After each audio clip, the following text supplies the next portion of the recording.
England, 1811.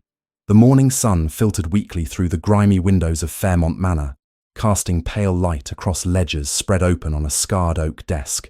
Georgiana Fairmont, 27 years of age and mistress of a crumbling estate, traced her finger down columns of numbers that refused to balance no matter how many times she recalculated them. Her chestnut hair, hastily pinned that morning, had begun to escape its arrangement, curling against her neck as she hunched over the accounts that had consumed her life for 3 years. £240 to Mr. Hartley for grain we cannot afford, she murmured, dipping her pen in ink that was running dangerously low. 70 to the blacksmith, 60 for repairs to the South Tenant cottage. The numbers blurred together, each one a small defeat in her battle to save what remained of her father's legacy.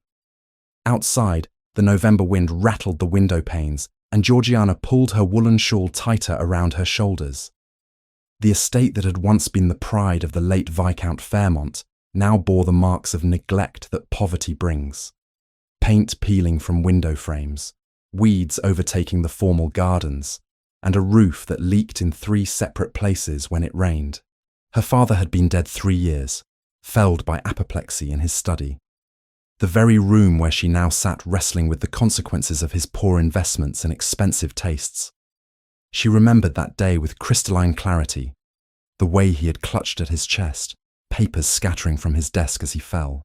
The doctor had arrived too late, and Georgiana, barely 24 and utterly unprepared, had found herself responsible not only for her 19-year-old sister Margaret, but for an estate drowning in debt. The creditors had circled like vultures, their letters growing more insistent with each passing month. Yet Georgiana had discovered within herself a mind for figures and an instinct for investment that her father had lacked. She had studied the manufacturing revolution transforming England, read every trade journal she could acquire, and made careful investments in textile mills and pottery works with what little capital remained. The returns had been modest but steady, enough to keep the most aggressive creditors at bay and maintain a threadbare appearance of gentility. The door opened, admitting Margaret, whose golden hair and delicate features had attracted no shortage of admirers during their infrequent trips to London. At 19, she possessed the kind of conventional beauty that society valued, her blue eyes wide and innocent, her complexion unblemished. She held a cream-coloured envelope sealed with red wax. "This just arrived," Margaret said, her voice uncertain. "From the palace." Georgiana's hand stilled over the ledger. Royal correspondence was rare enough to be alarming. She took the envelope, noting the weight of expensive paper, the precision of the seal bearing the royal crest. Breaking the wax, she unfolded the letter and read it once, then again, her heart sinking with each word. "What does it say?" Margaret pressed, moving closer. "We are summoned to London," Georgiana replied slowly. "His Majesty requests our presence at St. James's Palace within the fortnight." She did not add what the letter implied, that the summons was not a request but a command, and that such commands from King George III, even in his periods of mental clarity, were not refused.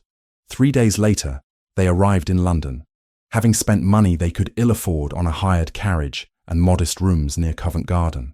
The city overwhelmed the senses after the quiet of the countryside, the noise of street vendors, the smell of coal smoke and horses, the press of humanity in streets that never seemed to empty. Georgiana had forgotten how exhausting London could be, how the constant performance of gentility drained the spirit.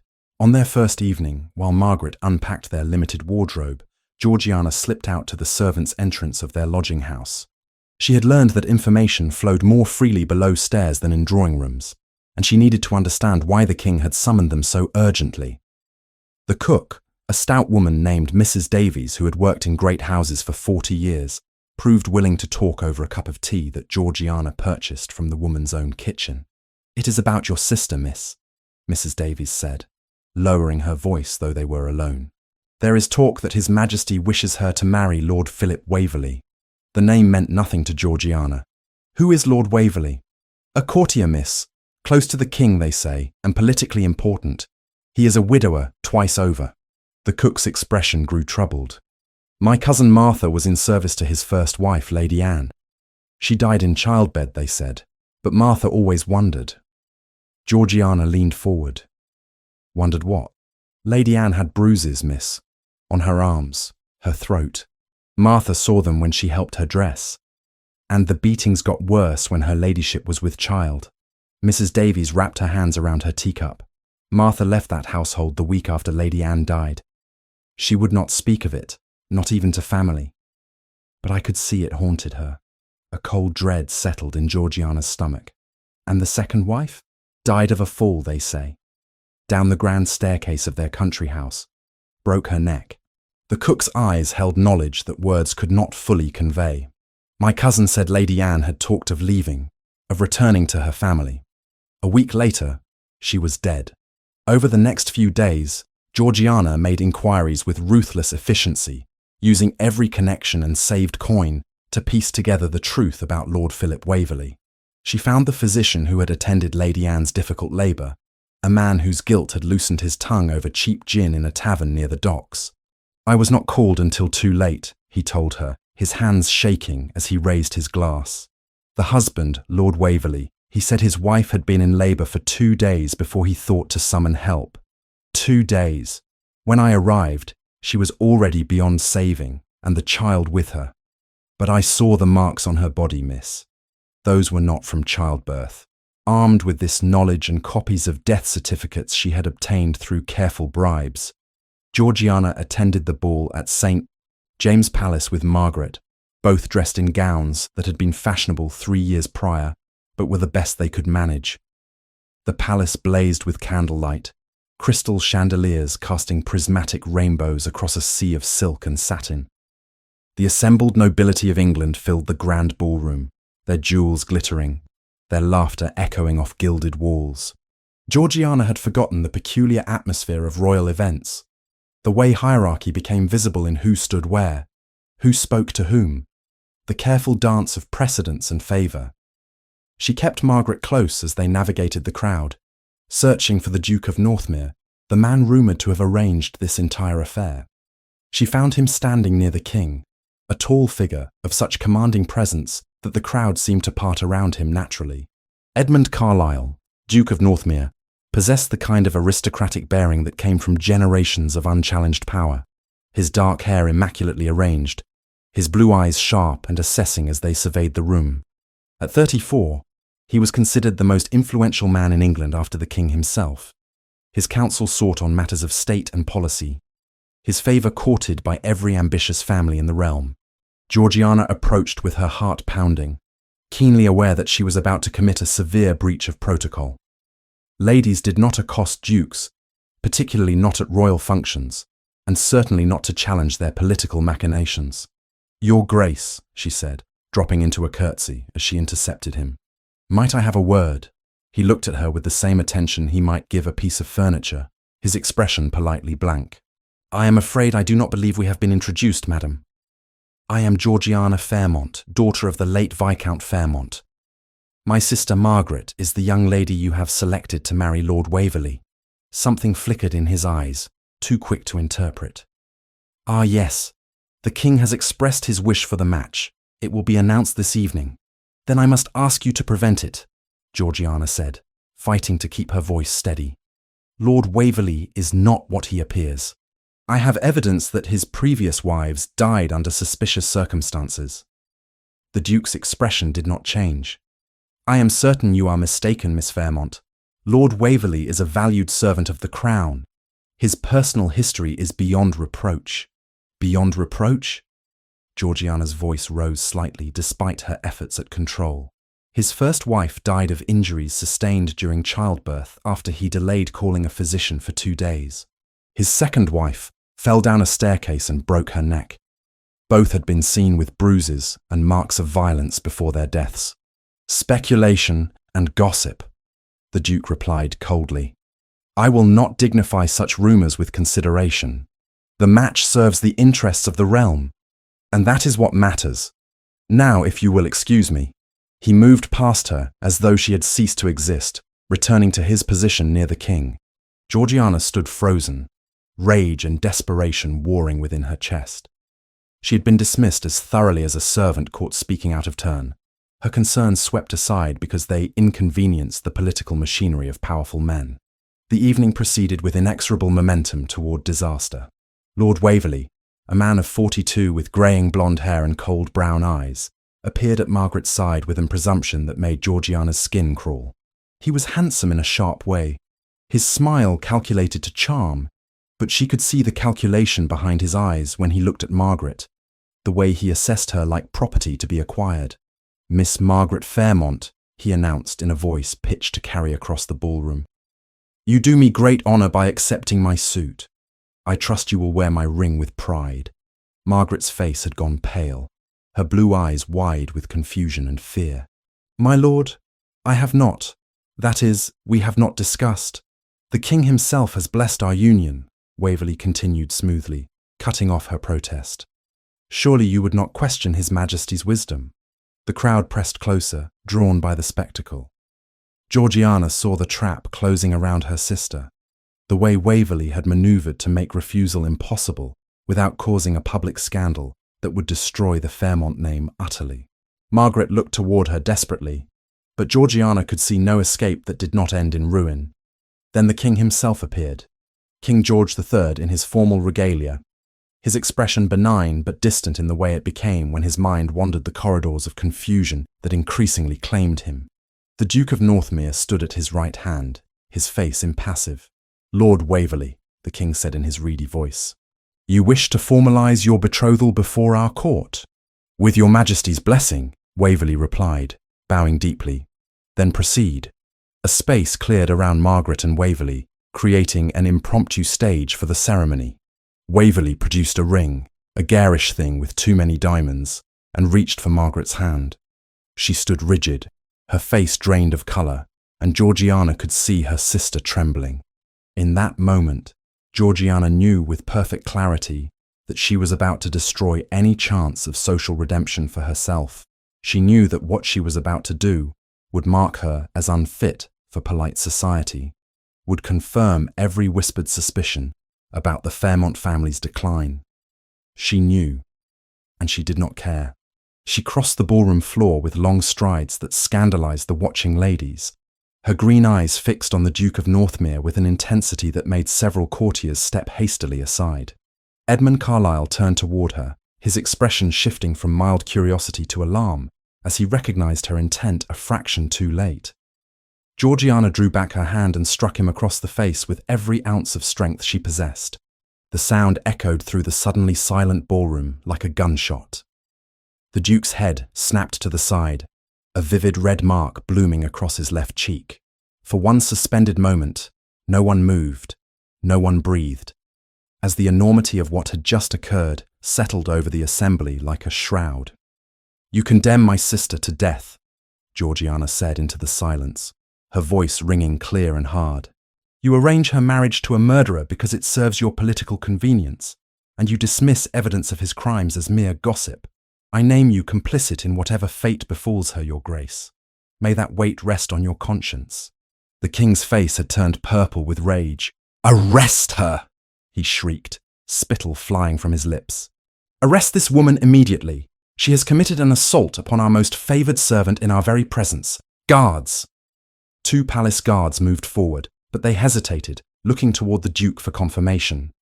Edmund Carlyle stood utterly still, one hand raised halfway to his reddened cheek, his blue eyes locked on Georgiana with an expression she could not decipher. The entire court held its breath, waiting for his reaction. For surely this offence demanded the harshest punishment that law and custom could provide. The guards hesitated, their hands on their sword hilts, eyes darting between the enraged monarch and the Duke, whose face bore the crimson mark of Georgiana's hand. Edmund Carlyle raised his palm, a gesture that somehow commanded more attention than the king's shrieking. "Your Majesty, if I may," he said, his voice cutting through the chaos with calm authority that seemed incongruous given the violence just committed against him. "The offence was against my person. I ask that your Majesty grant me the privilege of exacting justice myself. My honour has been injured. Let the punishment be mine to determine." The king's purple face remained flushed, but his eyes narrowed with calculation, even through his fury. Around them, The assembled court stood frozen, afraid to miss a single word of this unprecedented drama unfolding before them. "You would take responsibility for this woman's punishment," the king demanded, his voice still shrill but no longer shrieking. "She struck you before the entire court, Northmere. She insulted our favourite in our very presence." "Precisely why the insult is mine to answer, Your Majesty," Edmund replied smoothly. No one else in this room felt the sting of her hand. No one else was named complicit in whatever fantasy she has constructed. Let me extract both confession and penance from her, thoroughly and personally, where it will not become further spectacle for the court. King George III considered this, his breathing slowly returning to normal. Georgiana watched the exchange with a strange detachment, as though observing herself from a great distance. She had expected immediate arrest, expected to be dragged to the tower or some palace dungeon. This was something else entirely, and she could not determine whether it would prove better or worse than straightforward punishment. "Very well, Northmere," the king said finally, waving his hand in dismissal. "We grant you custody of this woman. See that she learns the consequences of such audacity. We trust your methods will prove educational." "Most educational, Your Majesty," Edmund assured him, then turned those penetrating blue eyes on Georgiana. "Come with me, Miss Fairmont." Now. He did not touch her, did not need to. The command in his voice left no room for resistance. Georgiana cast one desperate glance toward Margaret, whose face had gone white with shock, then followed the Duke from the ballroom. The crowd parted before them in utter silence, broken only by the rustle of silk and the whispers that erupted the moment they passed. The Duke's carriage waited in the palace courtyard, black lacquered and emblazoned with the Northmere crest in gold. A footman opened the door, his face carefully blank as Georgiana climbed inside without assistance. Edmund followed, settling onto the opposite bench with controlled grace, despite what must surely be lingering shock at having been struck before the entire court. They rode in silence through London's nighttime streets, the carriage lamps casting moving shadows across the Duke's angular features. Georgiana kept her hands folded in her lap to prevent their trembling from showing. She had acted on instinct, on rage and desperation, without thought for consequences. Now those consequences were arriving with inexorable momentum. The Duke's London residence proved to be a magnificent townhouse in Mayfair, 4 stories of pale stone with windows that blazed with light. Servants appeared like ghosts, taking the Duke's hat and gloves, their eyes sliding over Georgiana with careful neutrality. They had been trained too well to show curiosity, but she could feel their questions like physical pressure. "My study," Edmund said to a dignified butler who might have been 60 or 70 years of age. "We are not to be disturbed under any circumstances." "Very good, Your Grace." Georgiana followed the Duke up a sweeping staircase and down a corridor lined with portraits of stern-faced ancestors, all of whom seemed to glare at her with aristocratic disapproval. The study proved to be a masculine sanctuary of dark wood and leather, shelves lined with books rising to a ceiling decorated with elaborate plasterwork. A fire burned in the marble hearth, casting warm light over a desk the size of a small dining table. Edmund gestured to a chair facing the desk. "Sit." She sat because her legs had begun to shake, and standing seemed suddenly beyond her capacity. The Duke moved behind the desk, not sitting but standing with his hands braced on its surface, leaning slightly forward in a posture that radiated controlled fury. "Explain yourself," he said, his voice low and dangerous. "And do not waste my time with histrionics or feminine vapours. You struck me before the king himself for a reason. I would hear that reason clearly stated." Georgiana met his eyes, refusing to be cowed despite her fear. "I told you the reason. You are condemning my sister to marry a murderer because it serves your political convenience. You made wild accusations based on what? Servants' gossip and suppositions. Based on evidence," Georgiana countered. She reached into her reticule, which miraculously no one had thought to confiscate, and withdrew the papers she had gathered over the past week. Death certificates for both of Lord Waverley's previous wives. A physician's statement regarding the condition of Lady Anne's body when he was finally summoned to attend her labour. Testimony from 3 servants who witnessed Lord Waverley striking his second wife in the weeks before her fatal fall. A letter from Lady Catherine Waverley to her mother, never sent, describing her fear of her husband. She spread the documents across his desk with hands that had steadied now that she had a purpose. Edmund picked up the first paper, his eyes scanning the text with sharp attention, then the second, and the third. The silence stretched as he read every word of every document, his expression growing progressively darker. Finally, he set down the last paper and looked at her. "Where did you obtain these?" "I made inquiries," Georgiana said simply. "I spoke with people who had worked in Lord Waverley's household, who had attended his wives, who knew what no one in polite society wished to acknowledge. It took money I could not afford, and questions that marked me as improper. But I found the truth. Why did you not bring this to the authorities?" "Because the authorities serve the Crown, and the Crown wishes this marriage to proceed for political reasons I do not fully understand. Who would listen to a viscount's impoverished daughter making accusations against a man favoured by the king?" Edmund was silent for a long moment, studying her with an intensity that made her want to look away. She forced herself to hold his gaze, to show no weakness. "I had concerns about Waverley," he said finally, surprising her.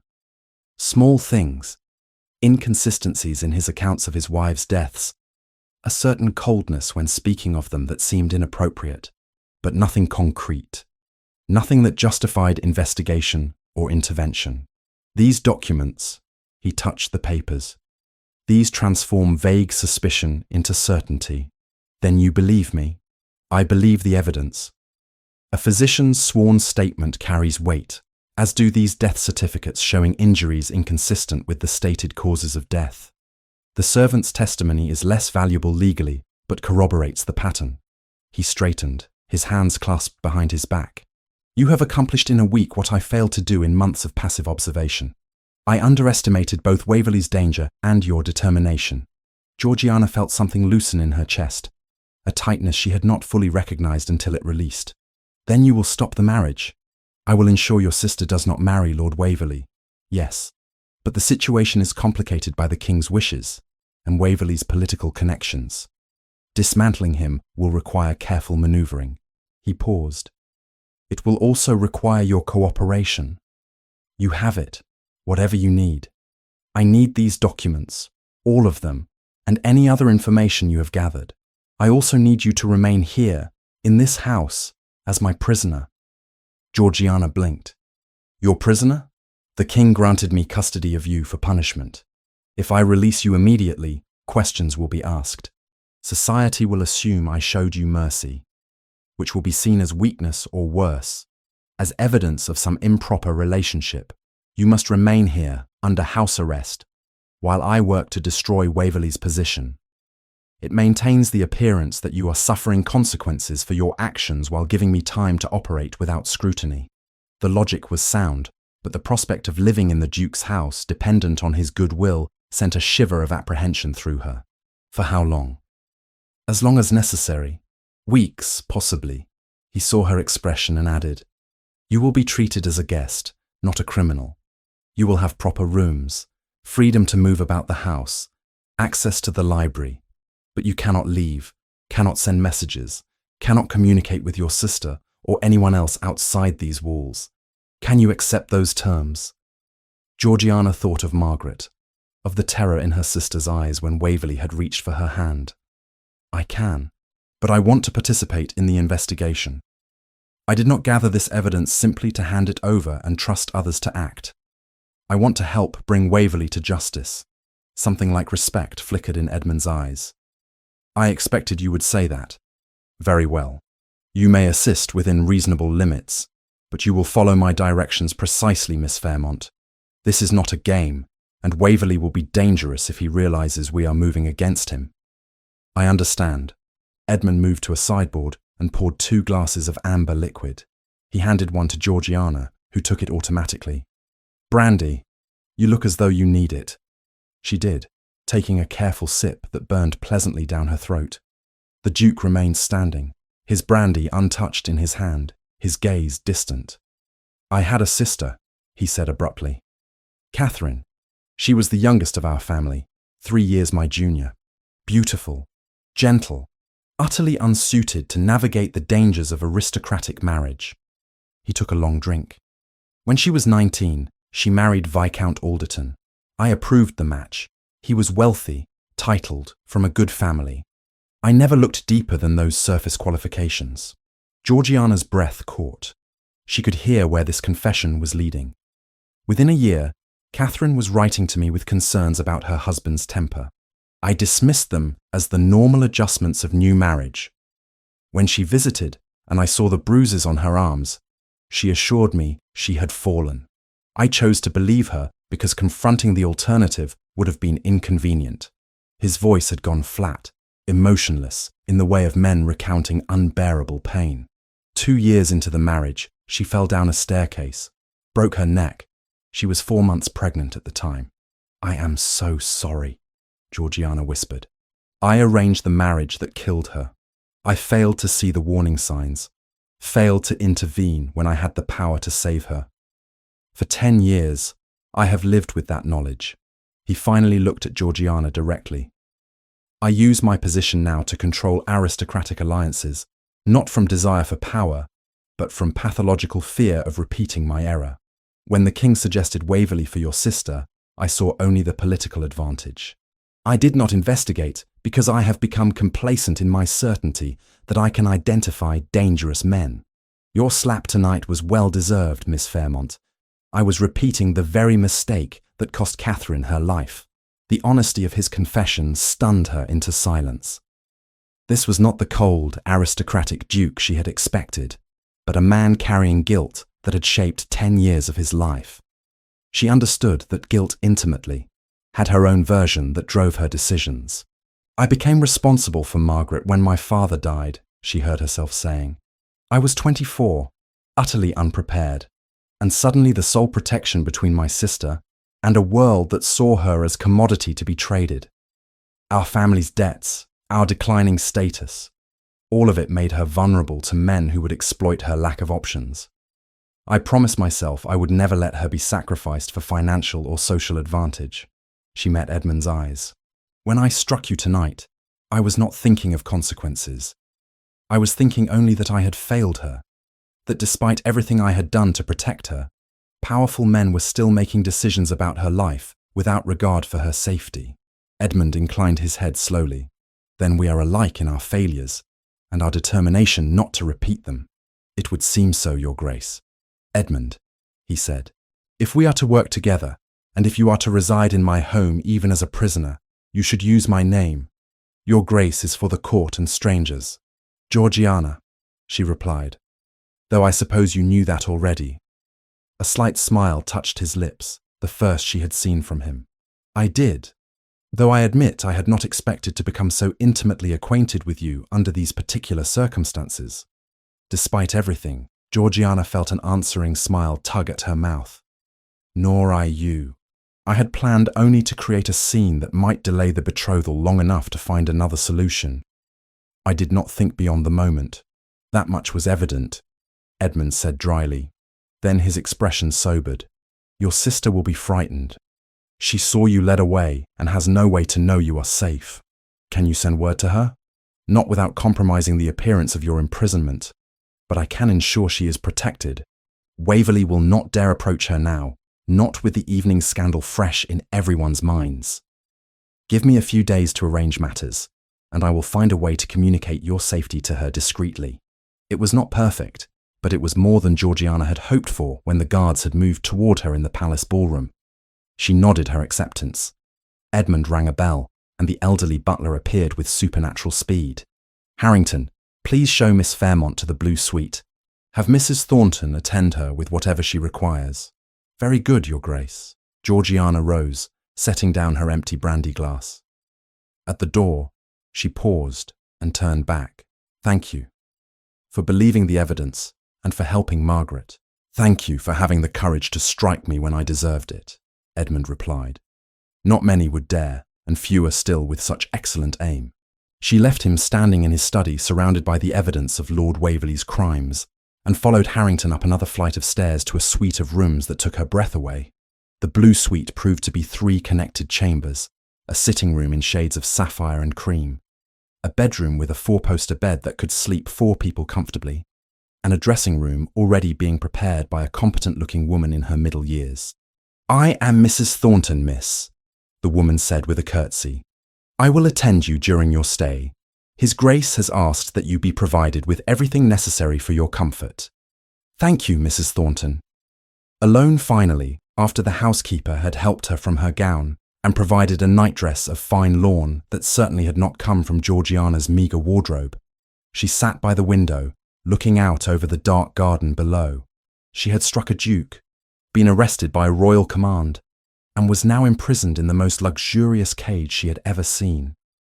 Yet somehow, impossibly, she felt the first stirring of hope that Margaret might be saved after all. 3 weeks passed within the elegant confines of Northmere House, and Georgiana discovered that imprisonment could take surprisingly comfortable forms. Her days fell into a pattern that would have seemed impossible that first night, when terror and uncertainty had kept her awake until dawn. She rose early, breakfasted in her sitting room while reading newspapers that Mrs. Thornton brought with the tea tray, then descended to Edmund's study where the real work began. The study had transformed into something resembling a war room, its walls now covered with papers documenting the systematic destruction of 2 women's lives. Maps showing Waverley's properties, timelines of both marriages, lists of servants who had witnessed questionable events, all arranged with the precision of a military campaign. Edmund proved to be methodical in his investigation, leaving nothing to chance or assumption. They interviewed witnesses in locations chosen for discretion. Servants' quarters in houses owned by Edmund's allies, private rooms in coaching inns on the outskirts of London, anywhere that guaranteed privacy and protection for those brave enough to speak. Georgiana sat quietly during these conversations, taking notes in her careful handwriting, while Edmund asked questions with a gentleness that surprised her. He knew how to make frightened women feel safe, how to draw out truth without adding to their trauma. A chambermaid named Alice, who had served in Waverley's household during his second marriage, wept as she described Lady Catherine Waverley's increasing isolation in the months before her death. He would not let her see visitors, not even her own mother. Said she was too delicate for society, needed rest and quiet. But we heard him shouting at night, heard things breaking. She asked me once if I knew how to send a letter without it passing through his hands. I was too frightened to help her. 2 weeks later, she was dead. Edmund's expression never changed during the testimony, but Georgiana noticed how his hand tightened around his pen, the white-knuckled grip of a man maintaining control through sheer will. When Alice left with a small purse of coins to help her start fresh elsewhere, he stood at the window, staring out at nothing for long minutes. "Another woman I failed to protect," he said finally, his voice barely audible. "You did not know her," Georgiana replied. "You cannot carry guilt for every woman harmed by men like Waverley." "Can I not? I arranged marriages, influenced alliances, played politics with people's lives. How many Catherine Waverleys are there that I never knew about?" She had no answer that would ease that particular burden. The evidence accumulated with damning precision. A physician who had examined Lady Catherine Waverley's body after the fatal fall and noted injuries inconsistent with a simple tumble downstairs, bruising around her throat suggesting strangulation, ribs broken before death rather than from impact. A solicitor who had been approached by Lady Anne Waverley about changing her will days before she went into labour, wanting to leave everything to her unborn child rather than her husband. Bank records showing large withdrawals from both wives' dowries in the months before their deaths. Money that had disappeared into accounts Waverley controlled. While they worked, London society discovered the delicious scandal of Miss Georgiana Fairmont residing in the Duke of Northmere's bachelor household. The newspapers exercised restraint in their wording, but the implications were clear in every carefully crafted phrase about the Duke's unusual prisoner and the nature of her confinement. Ladies who had once nodded politely to Georgiana now cut her dead in the street, though she ventured out so rarely that such encounters were mercifully infrequent. One afternoon, Edmund returned from his club with a particularly vicious gossip sheet that referred to Georgiana as the spinster adventuress who had somehow ensnared England's most eligible duke. He threw it into the fire without letting her read it, but she saw the anger in the tense line of his shoulders. "They are determined to paint you as a scheming woman who orchestrated this situation for personal gain," he said, "as though being struck and taking custody of your assailant is somehow evidence of improper liaison." "Society needs simple narratives," Georgiana replied, setting down the account ledger she'd been reviewing. "A woman who sacrifices reputation to protect her sister is too complex. Better to make me a villain or a victim, preferably both." Edmund turned from the fireplace, studying her. "You are remarkably calm about the destruction of your social standing." "My social standing was already destroyed by poverty, Your Grace. Being thought your mistress is hardly worse than being known as the impoverished spinster desperately clinging to gentility." She met his eyes. "Besides, Margaret's safety matters more than my reputation." It was during these conversations that Edmund began to see past the determined woman who had struck him to the sharp mind beneath. He had asked to review the Fairmont estate accounts out of curiosity about how they had survived 3 years of mounting debt, and Georgiana had provided her meticulously maintained ledgers without hesitation. He spent an entire evening studying her work, tracing her investment decisions and budget allocations with growing amazement. She had taken an estate on the brink of complete collapse, and not merely kept it afloat, but actually improved its position through careful management and shrewd investments in emerging industries. The investments in textile manufacturing had been particularly inspired, timed perfectly to coincide with increased demand from the war effort. "How did you learn to do this?" he asked, looking up from the ledgers spread across his desk. "Estate management and investment strategy are not typical subjects for young ladies." Georgiana shrugged, uncomfortable with the admiration in his voice. "Necessity is an excellent teacher. When my father died, I could either learn quickly or watch everything be sold to satisfy creditors. I read every book on finance and agriculture I could find, consulted with our steward, though he initially resisted taking direction from a woman, and made decisions based on logic rather than tradition. You saved your family's legacy through intelligence and determination alone. I delayed the inevitable. Without significant capital, the debts will eventually consume everything, regardless of how cleverly I manage what remains." Edmund made a note in the margin of one ledger. "Perhaps, but you have bought time, and time is often the most valuable commodity." Their working relationship deepened as the days accumulated into weeks. Georgiana learned that Edmund preferred his tea unsweetened, that he had a habit of running his hand through his hair when frustrated, that he could recite poetry from memory with surprising skill. He discovered that she possessed a dry sense of humour that emerged unexpectedly, that she was left-handed and had been forced to learn to write with her right, that she played pianoforte competently, if not brilliantly. One evening, while searching for a particular legal text, Georgiana found a portrait tucked behind books on a lower shelf. The painting showed a young woman with Edmund's blue eyes and dark hair, arranged in the style of a decade prior. She wore a pale pink gown and smiled with the unguarded happiness of someone who had not yet learned to fear the world. "That is Catherine." Edmund's voice came from the doorway, making Georgiana start. She had not heard him enter. He crossed to where she knelt by the shelf and took the portrait gently. Painted for her 18th birthday, a year before she married Alderton. She was beautiful. She was kind. He traced the painted face with his finger. Everyone loved Catherine because she assumed the best of people. She could not conceive that someone might deliberately harm her, that her husband's apologies after his rages were manipulation rather than genuine remorse. When I finally understood what was happening, I tried to convince her to leave him, to seek annulment or separation. She refused, said she had made vows and would honour them. Georgiana rose, standing close enough to see the painting clearly. She trusted you would protect her, and I failed spectacularly. Edmund's voice had gone flat. The morning she died, she had sent me a letter. It arrived 3 hours after the messenger brought news of her death.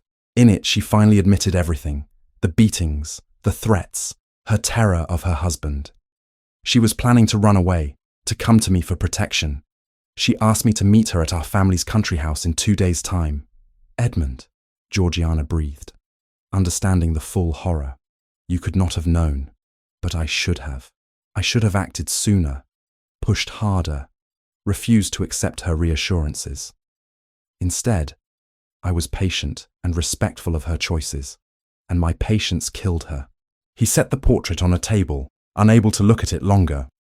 Alderton claimed she fell while he was away from home, that servants found her at the bottom of the stairs. The inquest accepted his account because investigating further would have been scandalous. A viscount could not possibly have murdered his pregnant wife, despite all evidence suggesting otherwise. Did he face any consequences? He died 2 years later in a riding accident that may or may not have been arranged by certain parties who believed justice had been inadequately served. Edmund's expression was unreadable. I can neither confirm nor deny involvement in such matters. Georgiana studied him, seeing the carefully maintained control that kept grief and rage contained. She would not want you to carry this guilt forever. Perhaps not, but I will carry it regardless. While they pursued Waverley through careful documentation and witness testimony, Waverley himself was not idle. The rumours about Georgiana's imprisonment took on increasingly salacious details, morphing from speculation about imprisonment to certainty about liaison. Whispers followed Edmund through White's club and Almac's assembly rooms, suggestions that the Duke of Northmere had finally succumbed to base instincts, keeping a mistress under the pretence of punishment. The gossip reached Georgiana through Mrs. Thornton, who tried to shield her from the worst of it, but could not entirely hide how thoroughly society had condemned her. Margaret, as Georgiana's sister, faced social isolation by association, invitations withdrawn, former friends suddenly unavailable when she called. When Margaret finally appeared at Northmere House 3 weeks after the incident at St. James Palace, her face was pale with anger and confusion. Harrington showed her to the drawing room where Georgiana was reviewing household accounts, providing her with something useful to do during the hours between investigation work. "Margaret," Georgiana rose, setting aside the ledgers. "I am so relieved to see you." "Are you?" Margaret's voice held an edge Georgiana had never heard before. "I have spent 3 weeks not knowing if you were alive or dead, imprisoned in some dungeon, or being tortured for your insolence. Meanwhile, all of London is convinced you are the Duke's mistress, that you orchestrated this entire situation to trap him into scandal." She gestured at the elegant room. "Though I see you are suffering terribly in your captivity." The sarcasm stung, but Georgiana understood its source. "Please sit down. I will explain everything." "You should have explained before you struck a duke in front of the king," Margaret said, but she sat, her hands twisting in her lap. "Do you have any idea what the past 3 weeks have been like? Every door closed to me, every invitation withdrawn. Women I thought were friends crossing the street to avoid speaking to me. I am ruined by association with your scandal, and I do not even understand what prompted it." Georgiana took the chair opposite her sister. "I struck the Duke because he was forcing you to marry a murderer." Margaret blinked. "What? Lord Philip Waverley has been married twice before. Both wives are dead under suspicious circumstances. I have evidence that he systematically abused both women and very likely killed them when they attempted to leave him." Georgiana leaned forward. "When I tried to bring this information to the Duke's attention before the betrothal ceremony, he dismissed it as gossip, so I made him listen the only way I could think of, by striking him." Margaret's voice had risen. "You could have been hanged for that, Georgiana. Assaulting a duke before the king himself is tantamount to treason." "I know, but you would have been dead within a year of marriage to Waverley, so it seemed a reasonable risk." Margaret stared at her sister as though seeing her for the first time. "You truly believe this?" "I have proof." Georgiana rose and went to a secretary desk, withdrawing copies of the key documents she had shown Edmund. She had kept copies secured separately, which was why it was finally safe to tell Margaret everything. "The Duke has been investigating Waverley these past 3 weeks while maintaining the pretense of punishing me. We have evidence safely stored where Waverley cannot reach it. Look at these, Margaret. Read them. Then tell me if you think I overreacted." Margaret took the papers with trembling hands. Georgiana watched her sister's face as she read, saw shock replace anger, then horror, then a sick understanding. When Margaret looked up, her eyes were wet with unshed tears. "I did not want to marry him," she whispered. "From the moment he approached me at that first ball, something felt wrong. The way he looked at me, like I was a possession he intended to acquire. But when the king himself endorsed the match, what choice did I have? Refusing would have destroyed us completely, which is why I had to act. Margaret set down the papers carefully, as though they might burn her hands. These testimonies, from his servants, they describe exactly how he behaved toward me during our brief courtship. Controlling, possessive, dismissive when I expressed any opinion counter to his own. I thought it was merely the manner of an older, more established gentleman. I did not recognize it as danger. How could you? You have never been exposed to such predators. Neither had you, Margaret pointed out. Yet somehow you saw what I missed. I had more freedom to investigate because I have less to lose. You are beautiful, young, the kind of woman who will always have options for good marriage if we can preserve your reputation. I am 27 and permanently on the shelf. Scandal touches me less severely because I was already beyond society's interest. Margaret laughed, a broken sound. Beyond interest. Georgiana, the entire ton is fascinated by you. They speak of nothing but the spinster who struck a duke and now lives in his house. If anything, you have become more notorious than any beauty at court. Notorious is not the same as marriageable. No, but it is better than invisible. Margaret rose and pulled Georgiana into an embrace that spoke of 3 years of distance finally bridged. I am sorry. Sorry for being angry, for not trusting that you had reasons for what you did. Sorry for not seeing how much you have sacrificed to protect me. You have nothing to apologize for, Georgiana replied, returning the embrace fiercely. I only regret that my actions have made your social position more difficult. My social position is irrelevant if the alternative was marrying a man who would have killed me, Margaret said practically, pulling back to study her sister's face. But what happens now? The Duke cannot keep you here indefinitely, and Waverley remains free. The Duke is building a case that cannot be dismissed or ignored. When he is ready, he will present evidence that will destroy Waverley's position utterly. Until then, I remain here, helping with the investigation. Margaret's expression shifted, determination replacing vulnerability. Then I want to help too. There must be something I can do, some way I can contribute to bringing him to justice. Margaret, you do not have to. Yes, I do, Margaret interrupted firmly.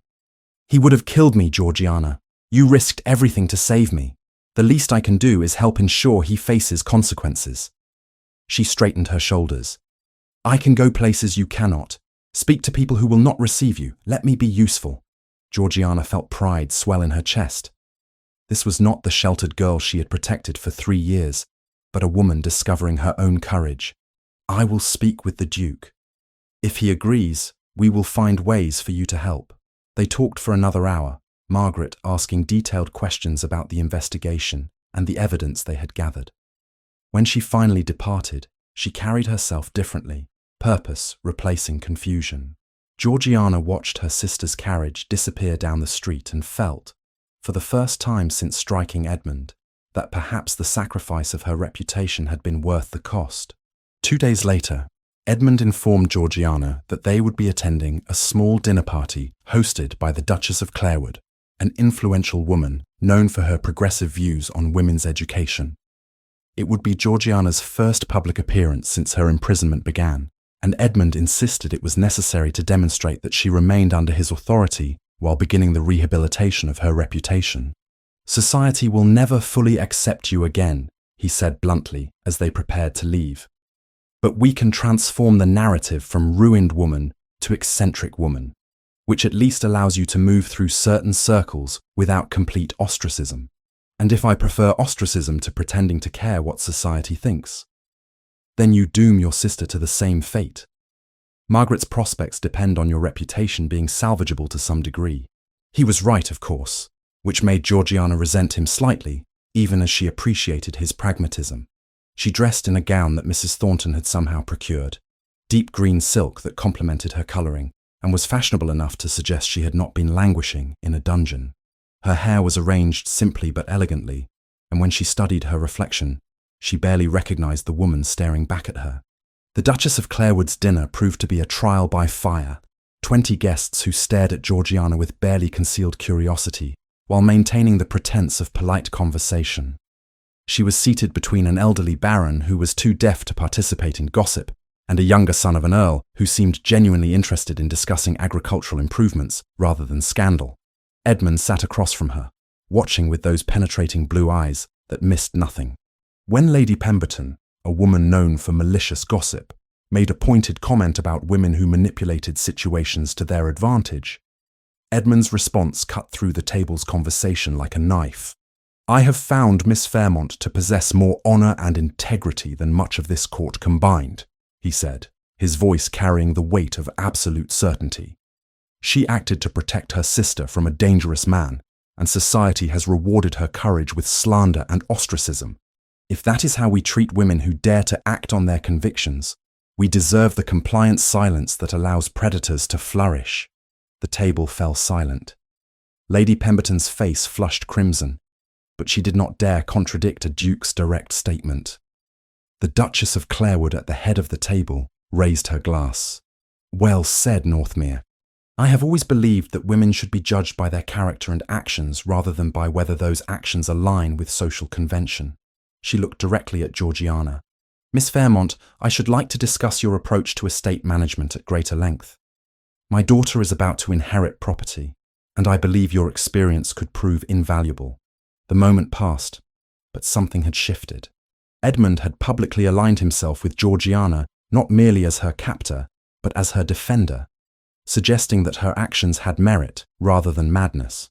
It would not erase the scandal, but it created space for alternative interpretations.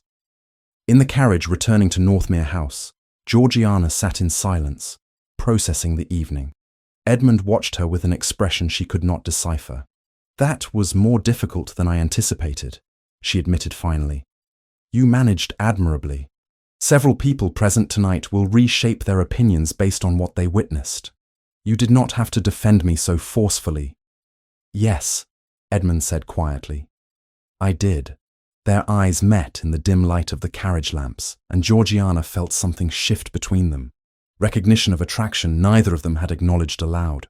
The air seemed to thicken with awareness, with the memory of his hand steadying her elbow as they had left the dinner, the brief contact sending unexpected warmth through her entire body. She noticed details she had been trying to ignore. The sharp line of his jaw, the way candlelight had caught in his dark hair during dinner, the careful control he maintained over every gesture. "Edmund," she began, then stopped, unsure what she intended to say. He leaned forward slightly, close enough that she could see the exact shade of blue in his eyes, dark as midnight. His gaze dropped to her mouth for the briefest moment before returning to her eyes. "Georgiana." Just her name, spoken in a voice rough with something she did not dare name. The space between them felt charged, electric, as though the slightest movement might bridge the distance or shatter whatever fragile understanding they had built. She could see his pulse beating at his throat, rapid despite his controlled exterior. The carriage lurched to a stop, arriving at Northmere House and shattering whatever moment had been building. Edmund sat back abruptly, his expression closing into familiar reserve. He looked away, jaw tight. "We are home. Good night, Miss Fairmont." The return to formality stung more than she expected. "Good night, Your Grace." But as she climbed the stairs to her rooms, her skin still tingled with awareness, her heart beating too fast.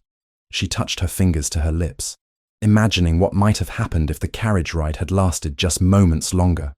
In her mirror, her reflection showed eyes too bright, cheeks flushed, the unmistakable signs of a woman discovering attraction she had not anticipated and did not know how to manage. Downstairs, Edmund stood in his study without lighting the lamps, staring at nothing in the darkness. He could still smell her perfume, something floral and subtle that had filled the carriage. Could still see the way candlelight had turned her chestnut hair to bronze, the intelligence in her green eyes, the curve of her neck when she tilted her head in thought. This was dangerous. This was impossible. And yet he knew that something had irrevocably changed between them tonight.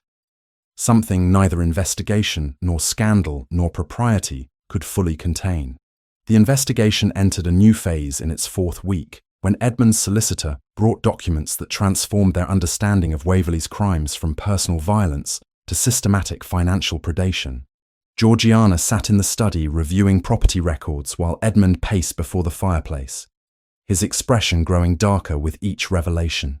Waverley has been falsifying documents for at least 7 years, the solicitor explained, spreading papers across the desk.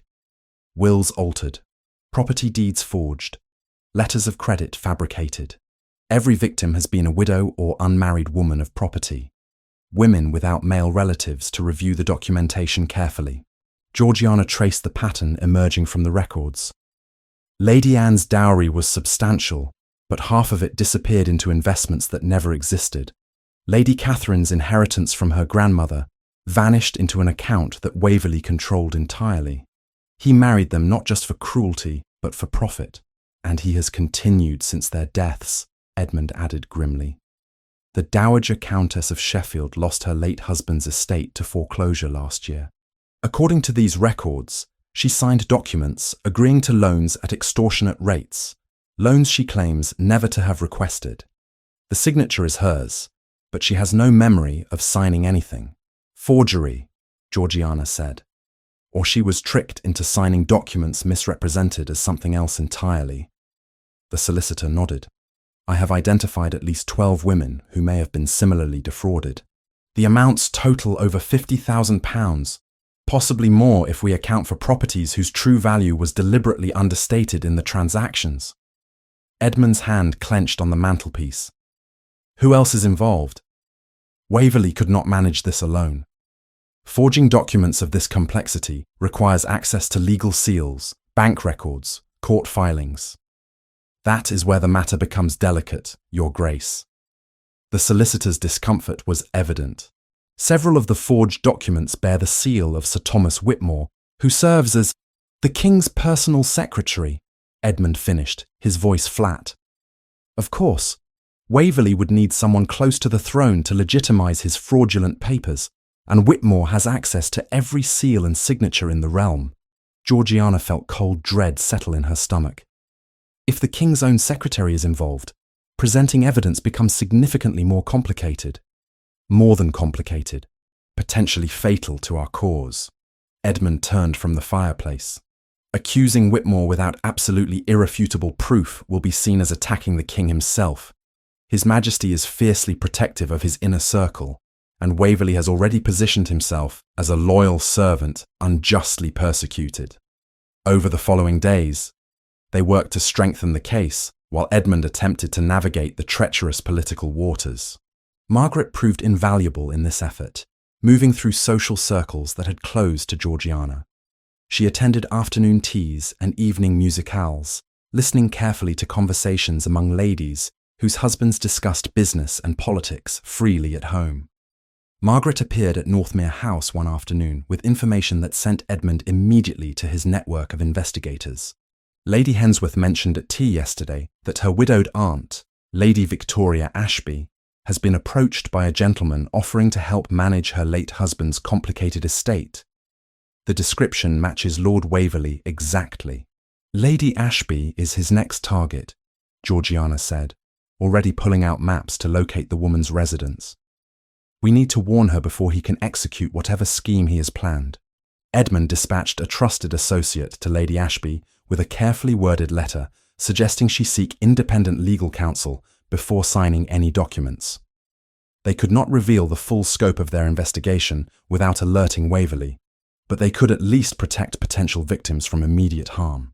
Margaret's role expanded as she demonstrated both courage and cunning. She cultivated friendships with wives of men in Waverley's social circle, gathering gossip that revealed business dealings and political alliances. Through her efforts, they identified 3 more women who had lost property under suspicious circumstances involving Waverley's advice and assistance. He presents himself as a helpful friend to vulnerable widows, Margaret reported after one particularly productive week. Offers to manage their affairs, claims expertise in legal and financial matters, gains their trust before systematically stealing everything they possess. The women are too ashamed to admit they were duped, or too intimidated by his connections to seek redress. The pattern was sickeningly clear.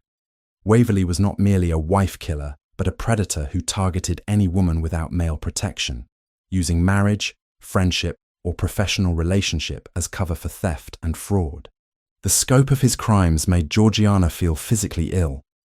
The political situation deteriorated rapidly when the king summoned Edmund to a private audience. He returned to Northmere House that evening with controlled fury, radiating from every line of his body. His Majesty has expressed his extreme displeasure with my continued harbouring of the woman who insulted me, Edmund said without preamble, pouring himself a brandy with hands that were not quite steady. He believes I am showing weakness, that I should have punished you swiftly and decisively, rather than keeping you here under circumstances that invite scandal and speculation. Georgiana set down the document she had been reviewing. What did you tell him? That justice requires thorough investigation, and that I would not be rushed into actions I might later regret. He was not pleased. Edmund drank deeply. Waverley was present during the audience. He has been whispering poison in the king's ear, suggesting that I have become emotionally compromised, that my judgment regarding you and your accusations against him is clouded by inappropriate attachment. He is trying to discredit you before you can present evidence against him, and succeeding admirably. The king questioned my fitness to continue as his chief advisor if I cannot manage a simple matter of disciplining an insolent woman. Edmund's voice dripped with bitter irony. He suggested that perhaps my faculties have been impaired by feminine manipulation. Margaret, who had been sitting quietly in the corner reviewing notes, looked up sharply. Can he remove you from your position? The king can do anything he wishes. I serve at his pleasure, and if that pleasure is withdrawn, I have no recourse. Edmund turned to face both women. I must choose between abandoning this investigation and maintaining my political position, or continuing to pursue Waverley at the cost of my influence and possibly my titles. The weight of that statement hung in the air. Everything Edmund had built over decades, his ability to shape policy and protect others, all of it depended on royal favour that was rapidly eroding. You should abandon the investigation, Georgiana said quietly. My sister is safe from Waverley now. The immediate danger has passed. Your position is too important to sacrifice for vengeance. This is not vengeance, Edmund replied. It is justice, and I have spent 10 years refusing to act when action was required, choosing political convenience over moral necessity. I will not repeat that error. Edmund, I have made my decision. His voice left no room for argument. We continue until we have enough evidence to destroy Waverley utterly, regardless of the cost to my position. I will not let another woman fall victim to him simply because exposing his crimes is politically inconvenient. Georgiana felt something shift in her chest, a recognition that Edmund was willing to sacrifice everything he had worked for on principle alone. This was not the cold aristocrat who had dismissed her concerns at the palace ball, but a man choosing integrity over power. Margaret excused herself shortly after, leaving Georgiana and Edmund alone in the study. The fire had burned low, casting long shadows across the room. Edmund remained standing by the window, staring out at the dark garden. You will lose everything, Georgiana said softly. Perhaps. Or perhaps I will discover that my position was built on foundations too fragile to deserve preservation. He turned to look at her. I arranged your sister's marriage to Waverley without proper investigation because it served my political agenda. I did not care whether the match was suitable or safe, only whether it accomplished my goals for royal influence. That is not the action of a man worthy of power. You did not know about Waverley's crimes. I did not bother to look. Edmund crossed to the desk, bracing his hands on its surface. Do you know how many marriages I have arranged over the years? Dozens. I have treated people like chess pieces, moving them around to create political advantages without consideration for their happiness or welfare. I told myself I was serving the greater good, that my careful management of aristocratic alliances benefited the realm. But the truth is, I was serving my own ambition and salving my guilt over Catherine by controlling others. The confession cost him something. Georgiana could see it in the rigid line of his spine, the careful control of his voice. You are being too harsh on yourself. Am I? I have used my grief as justification for behaviours that were ultimately about power rather than protection. When you struck me at the palace, you named me complicit in whatever fate would befall Margaret. You are absolutely correct. I was complicit through my willful blindness and my prioritisation of politics over people. Georgiana stood and moved around the desk, until she stood beside him. Then use that knowledge to do better. You cannot undo past errors, but you can ensure they are not repeated. That is what I am trying to do. He turned to face her, and the vulnerability in his expression took her breath, even if it costs me everything. They stood close enough that she could feel the warmth of him, see the exact pattern of darker blue in his irises. The moment stretched between them, charged with recognition of something neither had intended but could no longer deny. Georgiana, he said her name like a question, like a confession. She reached up and touched his face gently, her fingers tracing the line of his jaw. He closed his eyes briefly at the contact, his breath catching. When he opened them again, the careful control had cracked, revealing need and uncertainty, and something that might have been hope. This is madness, he whispered. You are under my authority, dependent on my protection. Any relationship between us would be irredeemably compromised by that imbalance of power. I struck you before the king and court. I am not easily intimidated or controlled. Her hand remained against his face. And I am choosing this, Edmund, not because I am grateful or dependent, but because I see who you truly are beneath the titles and power. Who am I? A man trying desperately to atone for failures that were not entirely his fault. A man willing to sacrifice everything to protect people he has never met. A man capable of changing when confronted with his own errors. She smiled slightly, also exceedingly stubborn and occasionally infuriating. He caught her hand, pressing his palm against hers. You are the most extraordinary woman I have ever encountered. Your courage, your intelligence, your absolute refusal to accept injustice even when doing so, destroys your own prospects. His thumb traced circles on her wrist. I do not deserve your regard, but I find myself desperately wanting it nonetheless. You have it, she said simply, though I am not certain when it happened. Somewhere between your defense of me at dinner and watching you pursue justice at such tremendous cost to yourself. Edmund pulled her closer, his free hand settling at her waist. This complicates everything. I know. Your reputation is already in ruins. If society believes we are actually conducting an affair, Margaret's prospects will be destroyed as well. I know that too. Georgiana looked up at him steadily. I am choosing to accept that risk. He studied her face for a long moment, as though memorizing every detail. Then, with careful deliberation, he lowered his head and kissed her. The kiss was gentle initially, questioning, giving her every opportunity to withdraw. But Georgiana had spent 3 years making careful, responsible decisions that protected others at her own expense. For once, she chose to be selfish. She wound her arms around his neck and kissed him back with all the frustrated desire and unexpected connection that had been building between them for weeks. Edmund made a sound low in his throat and pulled her flush against him, the kiss deepening into something that made rational thought impossible. His hands tangled in her hair, destroying the careful arrangement, and she did not care.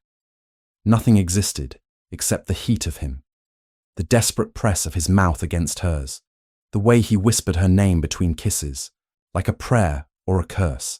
When they finally separated, both breathing hard, Edmund rested his forehead against hers.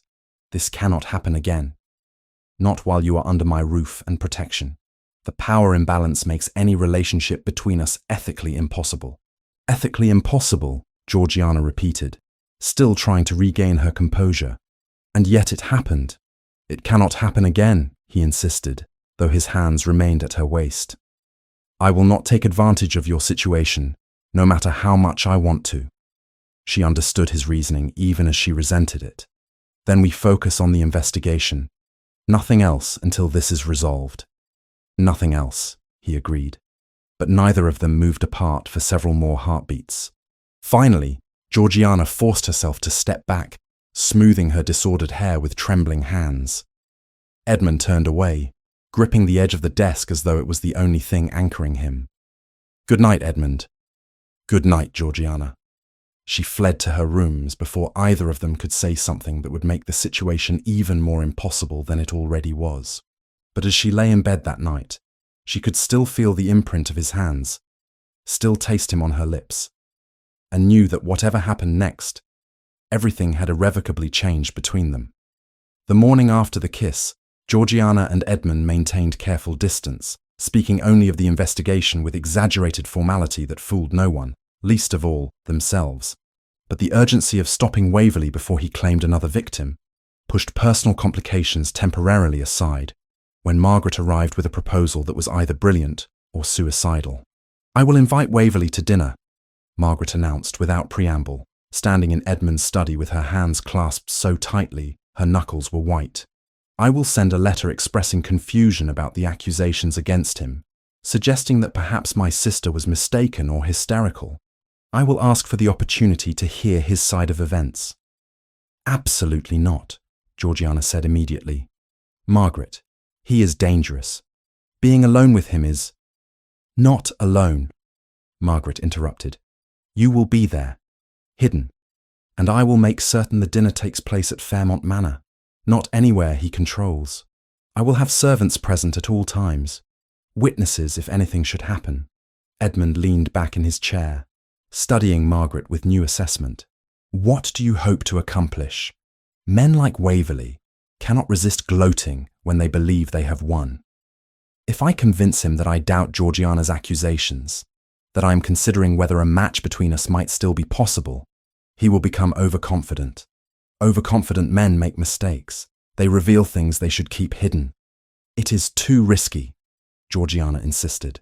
"If he suspects for even a moment that you are deceiving him, then I will claim maidenly confusion and flutter my eyelashes until he believes himself too clever to be caught."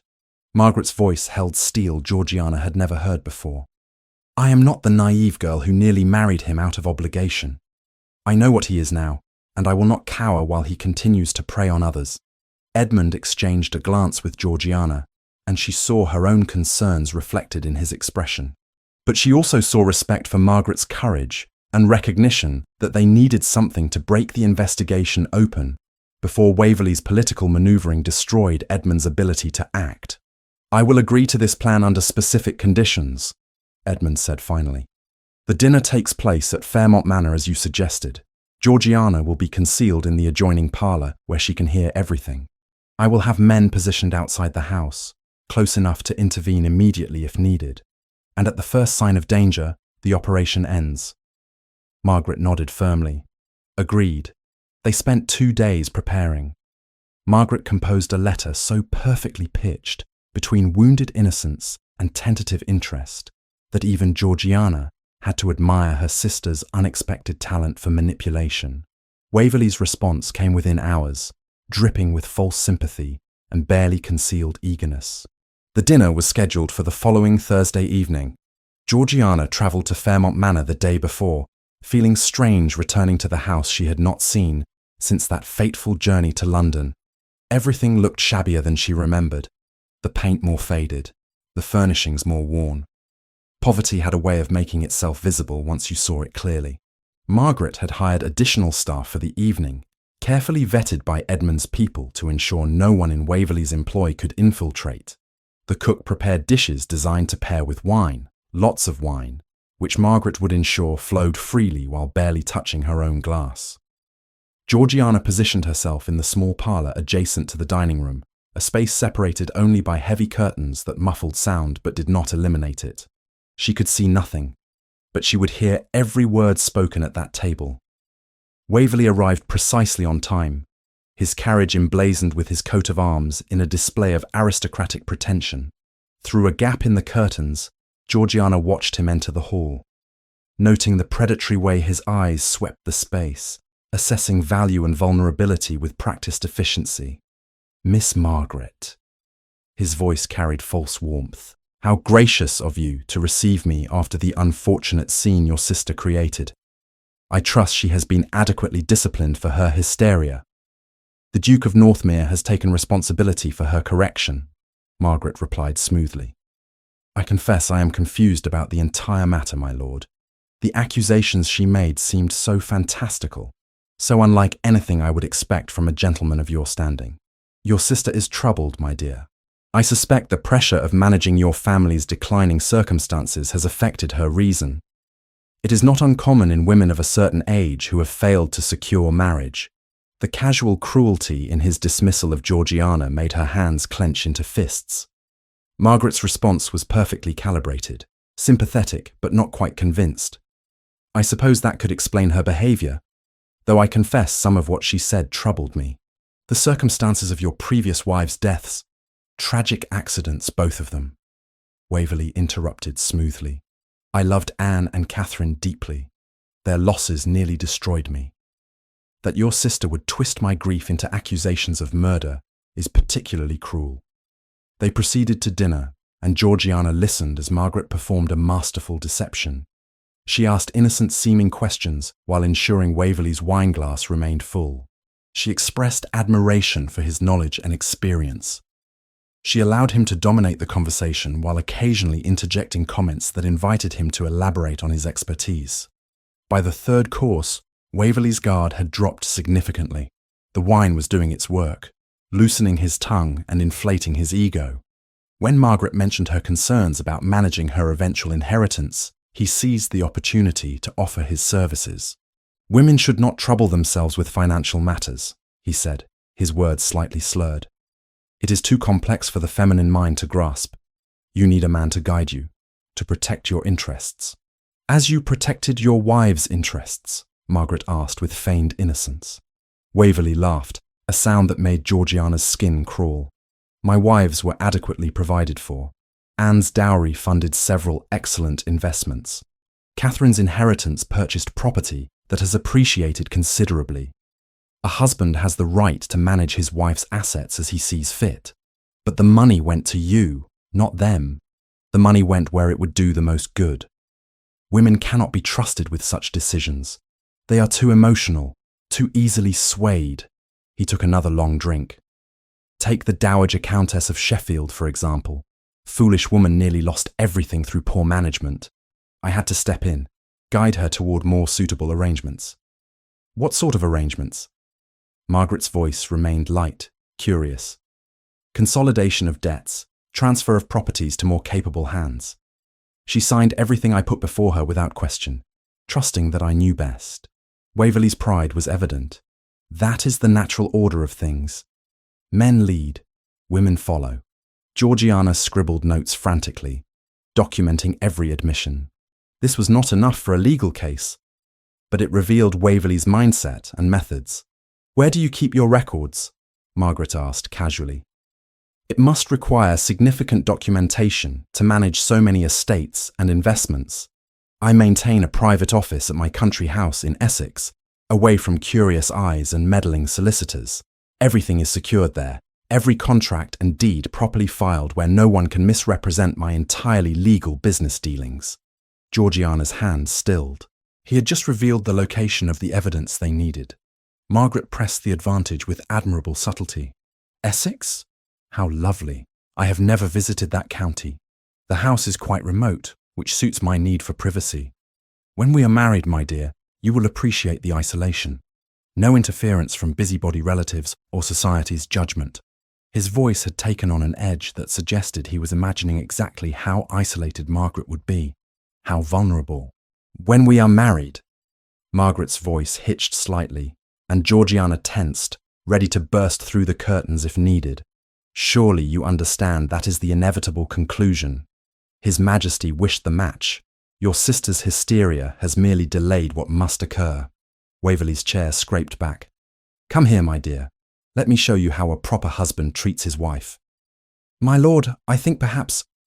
I said come here. The command in his voice made Georgiana rise silently, prepared to intervene. But Margaret's response was steady, firmer than before. I am afraid I must decline, Lord Waverley. The evening has grown late, and it would not be proper for us to be alone any longer without a chaperone present. Proper? Waverley laughed harshly. You speak to me of proper after inviting me here with such obvious intent. Do not play the innocent now, girl. I invited you to dinner, nothing more. I think you should leave. I will leave when I choose to leave. His voice had gone cold, all pretense of charm evaporating. You are just like the others, all of you, pretending virtue while manipulating men for your own gain. Anne tried to deny me as well, until I taught her the consequences of disobedience. Georgiana was through the curtains before conscious thought, Edmund's men already entering through the front door at the sounds of escalating confrontation. Waverley spun toward her, his face contorted with rage. "You!" he spat. "This was a trap." "It was justice," Georgiana replied, stepping between him and Margaret. "And you confessed to everything we suspected and more." Edmund entered behind his men, his expression arctic. "Lord Waverley, I suggest you come quietly. We have testimony from multiple witnesses and are prepared to search your Essex property for the documents you so helpfully mentioned." Waverley's hand moved to his coat, but Edmund's men were faster, restraining him before he could draw whatever weapon he carried. He struggled, then went still, his eyes darting between them with calculation that suggested he was already planning his next move. "You have nothing," Waverley said. "The word of women means nothing in court, and His Majesty will never allow you to pursue this farce." "We will see," Edmund replied calmly. "Take him to the carriage. We ride for Essex immediately." The next hours passed in a blur of activity. Edmund, his most trusted solicitor and a magistrate known for incorruptibility, made the journey to Waverley's country house, while Georgiana and Margaret remained at Fairmont Manor under guard. They sat in the parlour, too anxious to sleep, waiting for word. Dawn was breaking when Edmund returned, his expression triumphant despite obvious exhaustion. "We found everything. Contracts with forged signatures, letters of blackmail, account ledgers documenting systematic theft from at least 15 women, bank records showing payments to physicians and solicitors for falsifying documents. It is enough to destroy him utterly." Georgiana felt relief wash through her. "Then it is over." "Not quite." Edmund's expression darkened. Waverley had his own contingency plans. One of my household staff was in his employ, providing him with information about our investigation. He knew we were closing in. "How much does he know?" "Everything, including the location of a document from my past that I foolishly left in an unlocked drawer. Too arrogant to imagine anyone would dare search my private papers." Edmund sat heavily. "Waverley had his spy steal it before we arrested him.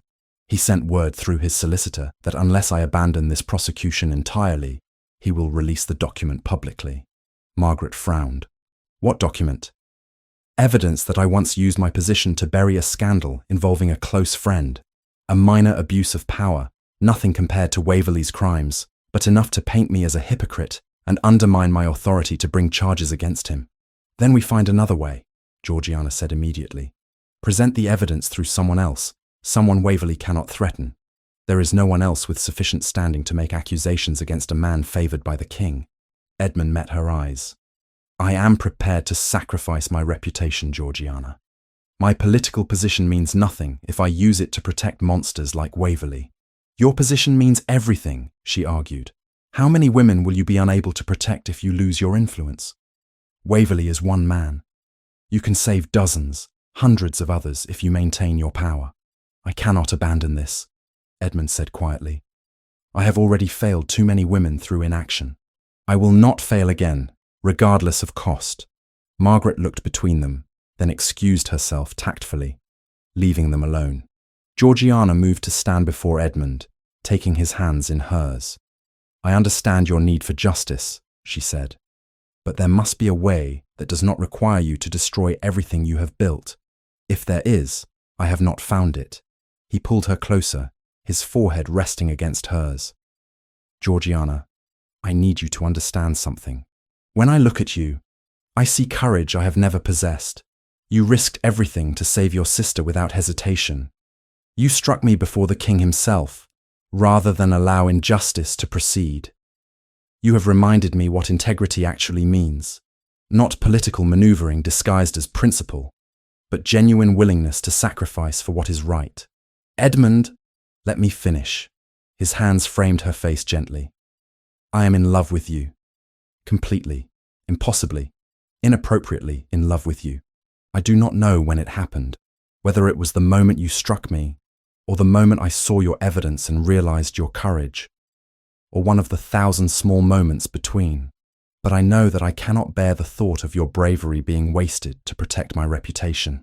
If I must choose between my position and doing what is right, I will choose right." I will choose you. Georgiana felt tears prick her eyes. I love you too.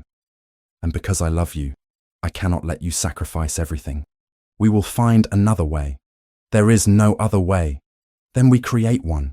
She kissed him fiercely, desperately, pouring 3 years of loneliness and fear and unexpected hope into the contact. He responded with equal desperation, his arms wrapping around her as though he could protect her from the consequences that awaited them both. When they finally separated, both breathing hard, Edmund touched his forehead to hers. Whatever happens next, know that meeting you, knowing you, has been the greatest honor of my life. This is not finished, Georgiana insisted. Tomorrow we face Waverley with every weapon we have. Tonight, we have this. He kissed her again, gentler this time, trying to memorize the taste of her, the feel of her in his arms. Outside, the sun rose on a day that would determine all their fates, but for these few stolen moments, nothing existed except each other and the impossible love that had grown from conflict into something neither of them could deny. Party 6, Waverley's solicitor delivered the formal notice 3 days later, a summons to appear before an extraordinary session of the House of Lords to answer charges of misconduct and abuse of authority. Edmund read the document with a face carved from stone, then handed it to Georgiana without comment. He is forcing a public confrontation, she said, scanning the legal language that amounted to a declaration of war. If you appear, he will expose your past error before the entire peerage. If you refuse to appear, you look guilty of everything he claims. It is a masterful trap, Edmund admitted. Either I am destroyed by my own acknowledged mistake, or destroyed by appearing to hide from accountability. Waverley has learned from the best political manipulators in the realm. The session was scheduled for the following Monday, giving them 4 days to prepare for a battle they could not win through conventional means. Edmund spent those days consulting with allies, attempting to shore up support that evaporated as word spread about the nature of Waverley's accusations. Even men who owed Edmund favours suddenly found themselves unavailable or diplomatically neutral.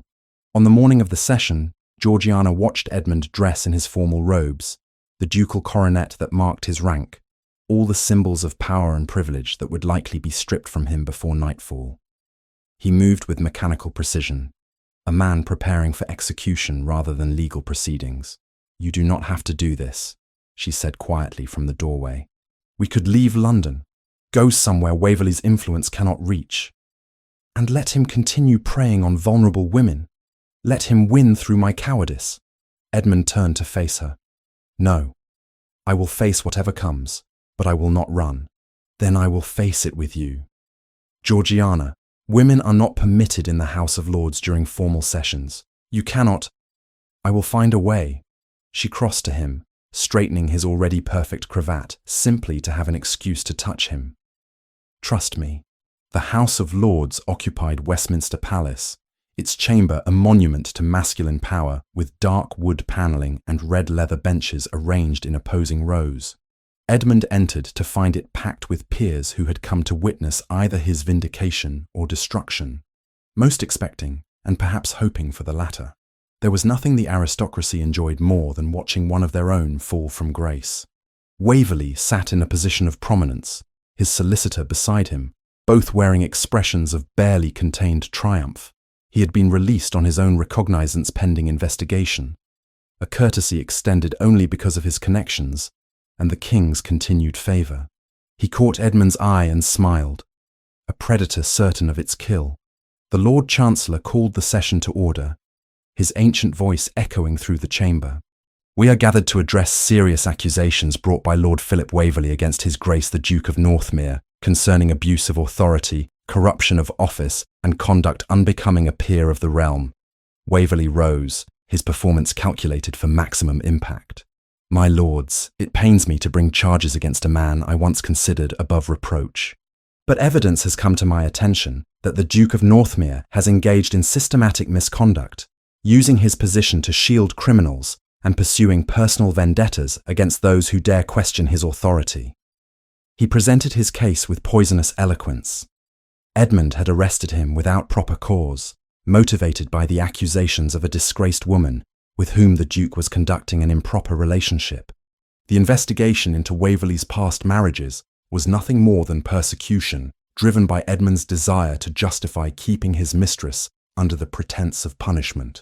But these abuses pale compared to the Duke's historical pattern of corruption, Waverley continued, his voice ringing with false righteousness. I have here a document proving that 10 years ago, Edmund Carlisle used his influence to bury evidence of fraud committed by Viscount Alderton, his close friend and brother-in-law at the time. Money was stolen, witnesses were silenced, and justice was perverted because the Duke deemed his personal loyalty more important than the rule of law.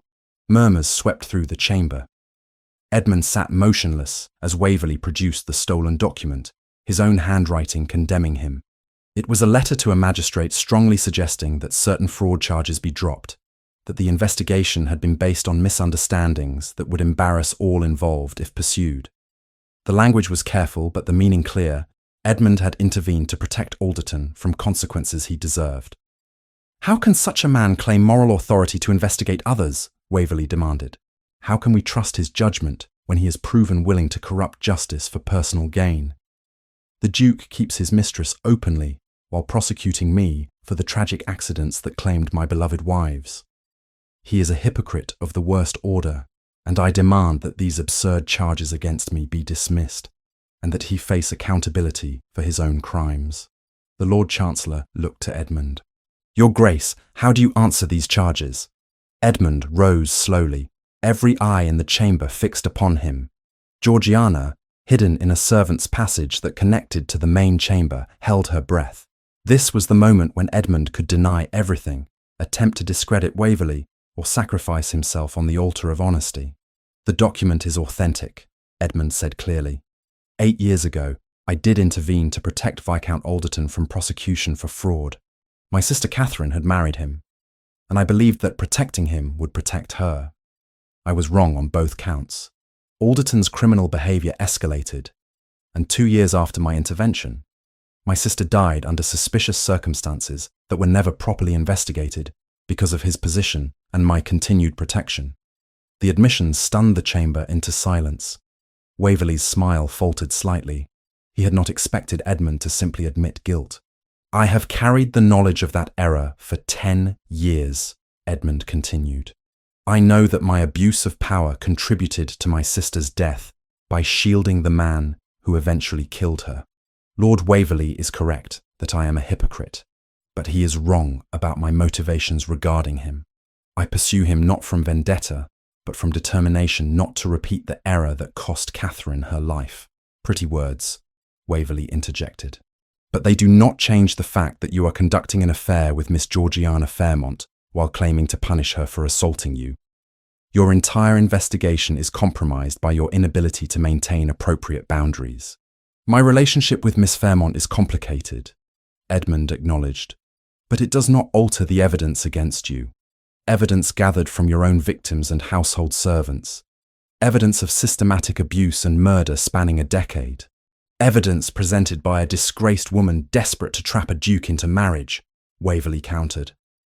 Every claim against me comes from Miss Fairmont's fevered imagination or servants she bribed to lie. There is no credible evidence because there are no crimes. Only the fantasies of a spinster trying to elevate herself through scandal. The doors at the rear of the chamber opened with a crash that made every peer turn in shock. Georgiana entered, flanked by 2 guards who looked uncertain whether to stop her or allow her passage. She walked down the central aisle with her head high, dressed in a simple gown that emphasized her dignity rather than attempting aristocratic pretension. My lords, I invoke the statute of Eleanor the Confessor, she announced, her voice carrying clearly through the stunned chamber. Any victim of felony crime may petition this house to present testimony when justice has been otherwise denied. The Lord Chancellor looked bewildered. That statute is from the year 1487 and has not been invoked in over a century. But it has never been revoked, Georgiana replied, stopping before the assembled peers. I am Georgiana Fairmont, and I am the victim of Lord Waverley's crimes, as are my sister and the widows of his previous wives. I claim the right to be heard. Chaos erupted, lords shouting that women could not speak in chamber, that this was an outrage.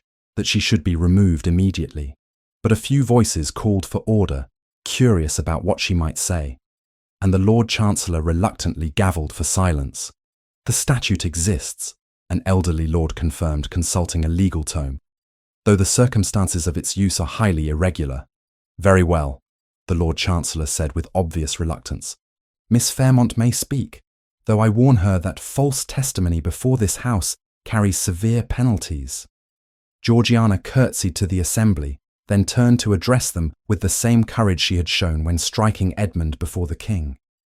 "My lords, I am here to present evidence of crimes that Lord Waverley has committed against women who had no other means of seeking justice. I have testimony from physicians, servants, solicitors, and victims themselves, documenting a pattern of violence and fraud spanning years." She proceeded methodically, presenting each piece of evidence with devastating clarity: the physician's statement about Lady Anne's injuries, the death certificates showing inconsistencies, the bank records documenting theft from dowries and inheritances, the forged property documents. As she spoke, she placed physical documents on a table before the Lord Chancellor, a growing pile of proof that could not be dismissed as female hysteria. "Lord Waverley claims these are lies," Georgiana said, "but these documents bear official seals, signatures from respected physicians and solicitors, records from banks that can be verified. This is not imagination or manipulation. This is systematic criminality that has been ignored because the victims were women and the perpetrator was well connected." "You are the Duke's mistress," Waverley shouted. "Everything you say is designed to serve his agenda, to justify his obsession with you." Georgiana turned to face him directly. "Yes, my lord, I am in love with Edmund Carlyle. I fell in love with him while watching him sacrifice his political position to pursue justice, while witnessing his determination to protect women he had never met from a predator the system refused to acknowledge. I admire his courage in admitting his own past failures rather than hiding behind privilege and power." She turned back to the assembled lords. "But my feelings for the Duke do not change the evidence before you. They do not make Lady Anne's injuries disappear, or bring back Lady Catherine, who died mysteriously, or restore the property stolen from a dozen widows. You must decide, my lords, whether you will allow a murderer and thief to go free because the evidence was gathered by a woman in love, or whether justice matters more than your discomfort with who delivers it." The chamber had gone silent, every peer transfixed by the audacity of this woman who dared lecture them on justice and duty. Waverley looked less certain now, his smile replaced by calculation. The rear doors opened again, and Margaret entered with two women dressed in mourning, both moving with the careful dignity of those who had survived terrible ordeals. Georgiana recognised them from descriptions in the investigation files, the widows who had been victimised by Waverley's financial schemes. "My lords," Margaret said clearly, "I am Margaret Fairmont, the woman Lord Waverley was meant to marry before my sister exposed his crimes. I bring with me Lady Alice Thornbury and Lady Diana Westfield, both of whom lost their late husbands' estates through Lord Waverley's fraudulent schemes. They are prepared to testify under oath about his methods and his threats." The two widows stepped forward, and Lady Alice spoke in a voice that trembled but held firm. "Lord Waverley befriended me after my husband's death, offered to help manage the estate. Within 6 months, everything was gone, stolen through forged documents and manipulated contracts. When I questioned the transactions, he threatened to ruin my reputation, to claim I had been his mistress, and that the transfers were gifts. I remained silent because I had no power to fight him and no one who would believe me." Lady Diana nodded.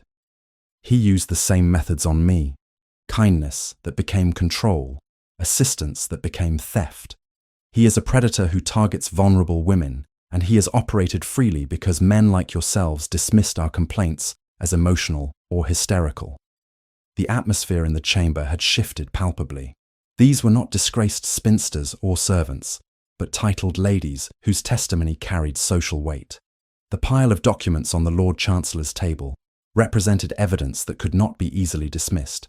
Several lords who had been vocally supporting Waverley now looked uncomfortable. One elderly peer stood, a man known for rigid adherence to law. "Lord Chancellor, I move that this evidence be examined by a select committee before this chamber makes any determination about the Duke of Northmere's conduct. If these accusations against Lord Waverley prove true, then the Duke's investigation was justified regardless of any personal relationship with Miss Fairmont. Another lord stood. I second that motion. The evidence presented warrants serious examination. Waverley surged to his feet. This is a conspiracy, a campaign orchestrated by a vengeful woman and a duke who has abused his power. You cannot allow— We can allow whatever we choose, the elderly lord interrupted coldly. And what we will not allow is a peer of this realm to murder women with impunity. Sit down, Waverley. The vote was called, and to Edmund's shock, it passed overwhelmingly. The charges against him would be held pending investigation of Waverley's crimes. If the evidence proved genuine, Edmund's conduct would be evaluated in that context. It was not exoneration, but it was reprieve. As the session adjourned, Edmund made his way to where Georgiana stood surrounded by guards uncertain of their duty. He bowed formally to her, aware of dozens of eyes watching their every interaction. Miss Fairmont, you continue to surprise me, he said. I told you we would find another way, she replied quietly. You also may have destroyed what remained of your reputation permanently. My reputation was already destroyed. At least now it was destroyed for something that mattered. She glanced at Margaret and the two widows. We all chose this. Waverley pushed past them, his face contorted with rage. You have won nothing, he hissed. The king still favours me, and when this farce of an investigation clears me, I will ensure all of you pay for this humiliation. The investigation will not clear you, Edmund said quietly, because you are guilty of everything they accused you of and more. And now the evidence is in the hands of men who cannot be bribed or threatened into silence. As Waverley stalked away, Georgiana felt the weight of what they had done settle over her. They had challenged the system publicly, forced the aristocracy to acknowledge crimes they preferred to ignore. But the battle was far from over, and the costs were still being tallied. Edmund touched her elbow briefly, a contact so fleeting it might have been accidental. Thank you, he murmured, for believing we could win. We have not won yet, she replied. But we have not lost either. Outside, London continued its daily business, unaware that something fundamental had shifted in Westminster Palace, that 3 women had stood before power and demanded justice, and that for once, power had been forced to listen. Parte 7. The Select Committee was scheduled to begin its examination of evidence the following morning, which meant Waverley had one final night of freedom before the weight of documented proof would crush whatever remained of his position. Edmund arranged for additional guards at Northmere House, and insisted that Georgiana and Margaret remain under protection, but he underestimated Waverley's desperation and rage. The attack came not at night, but in the full light of day, during the committee's first session when all parties were required to be present. Waverley had been searched for weapons upon entering Westminster Palace, a precaution that proved inadequate when dealing with a man who had spent years evading consequences through cunning and violence. The committee chamber was smaller than the main House of Lords, a more intimate space where evidence could be examined in detail. Edmund sat at a table with his solicitor, while Waverley occupied a similar position across from them. Georgiana, Margaret, and the 2 widows sat in a gallery designated for witnesses, separated from the main proceedings but close enough to hear everything. The elderly Lord Pembroke, who chaired the committee, was reviewing the bank records that documented transfers from Lady Anne Waverley's dowry, when Waverley suddenly lunged across the table. The movement was so swift and unexpected that guards stationed at the doors barely had time to react. Metal flashed in the morning light streaming through high windows, a small blade that Waverley had somehow concealed inside the binding of a leather folder, its presence undetected during the cursory search. If I am to be destroyed, I will not fall alone, Waverley snarled, vaulting over the table with surprising agility for a man of his age. But his target was not Edmund, who had already begun to rise defensively. Waverley's blade was aimed at Georgiana, the woman whose courage and determination had unravelled everything he had built. Georgiana saw him coming and froze, her mind unable to process the speed of events. Margaret screamed. The guards shouted and rushed forward. But Edmund was faster. his body moving before conscious thought, driven by instinct and the overwhelming need to protect the woman he loved. He intercepted Waverley mid-lunge, catching his knife arm and twisting with brutal efficiency that spoke of military training few remembered the Duke possessed.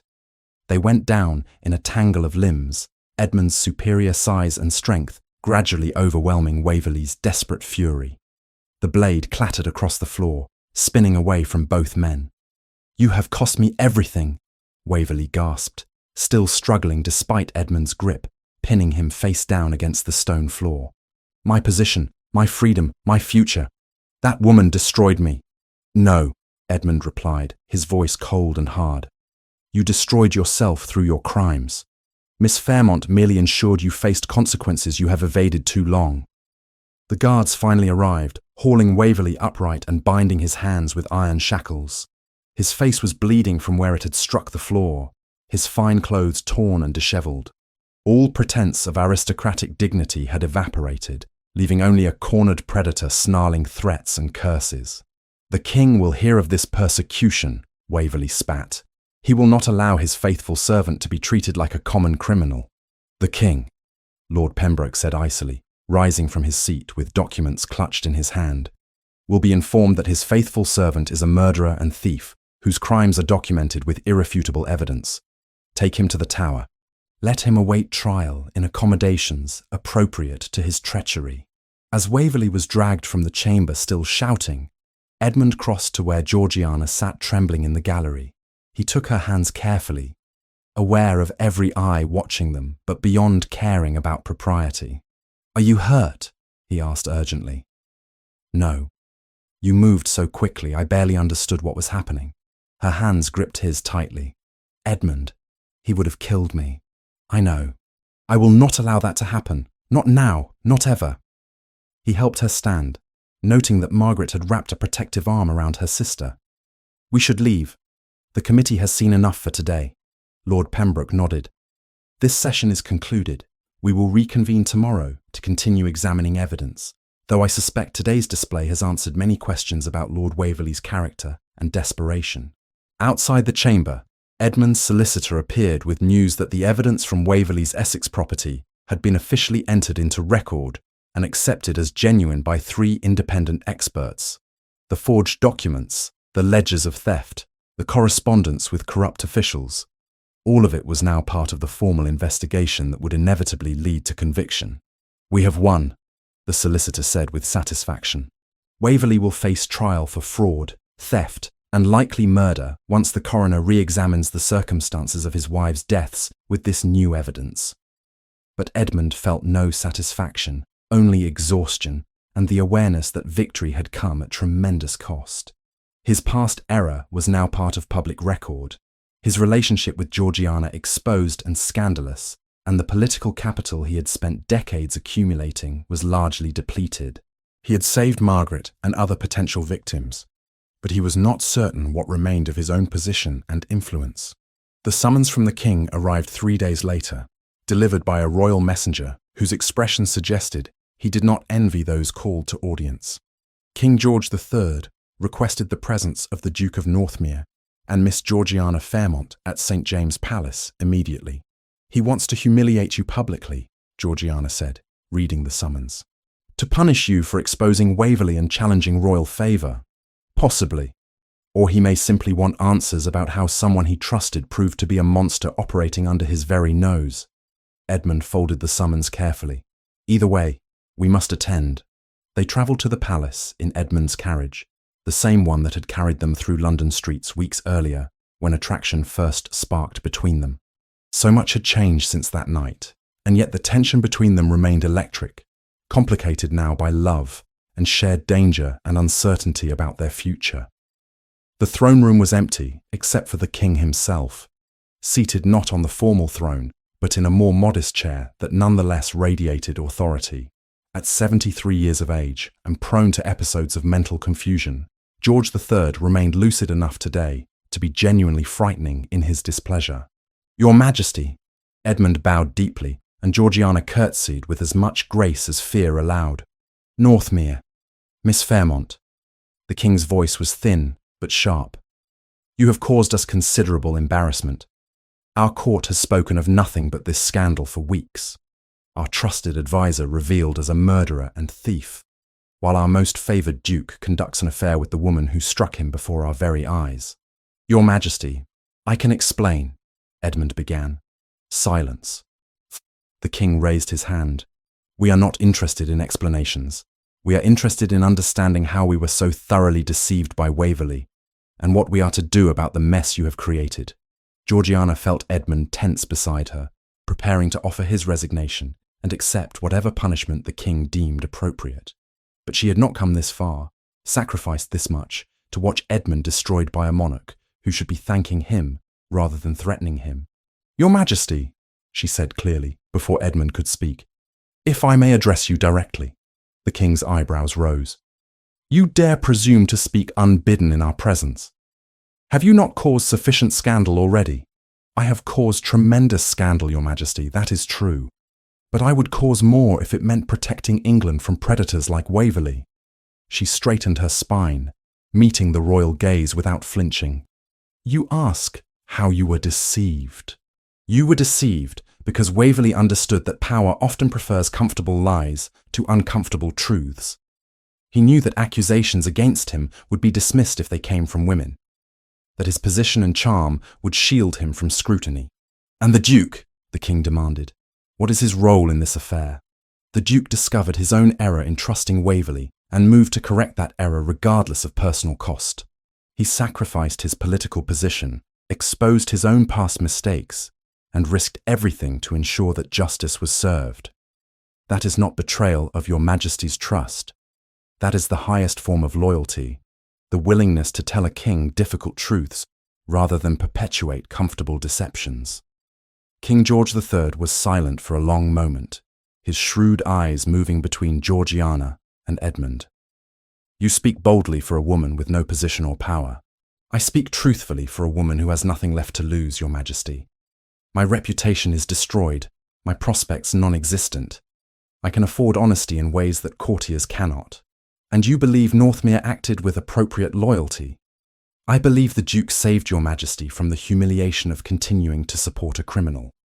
I believe he protected England's honour by ensuring that aristocratic privilege did not shield a murderer from justice. And I believe that punishing him for that service would be a grave injustice that Your Majesty's wisdom would never permit. The king's expression remained unreadable. You are either remarkably courageous or remarkably foolish, Miss Fairmont. We have not yet decided which. Both, Your Majesty, Georgiana replied. I find they often go together. The faintest suggestion of a smile touched the king's lips before vanishing. He turned to Edmund.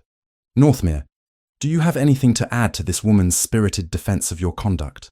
Only that she is correct about my motivations, Your Majesty, if perhaps too generous in her assessment of my character. I acted as my conscience demanded, knowing it would likely cost me your favour. I accept whatever consequences Your Majesty deems appropriate. Do you indeed? The king drummed his fingers on the arm of his chair. The difficulty, Northmere, is that while we are grateful that Waverley's crimes have been exposed, we are considerably less pleased with the scandal surrounding the method of that exposure. You have made us look foolish. And worse, you have conducted yourself in a manner unbecoming a duke of the realm by carrying on with this woman under the pretense of punishment. Your Majesty, we said silence. The king's voice sharpened. The situation requires resolution, and we can see only one appropriate solution. You cannot keep a mistress, Northmere.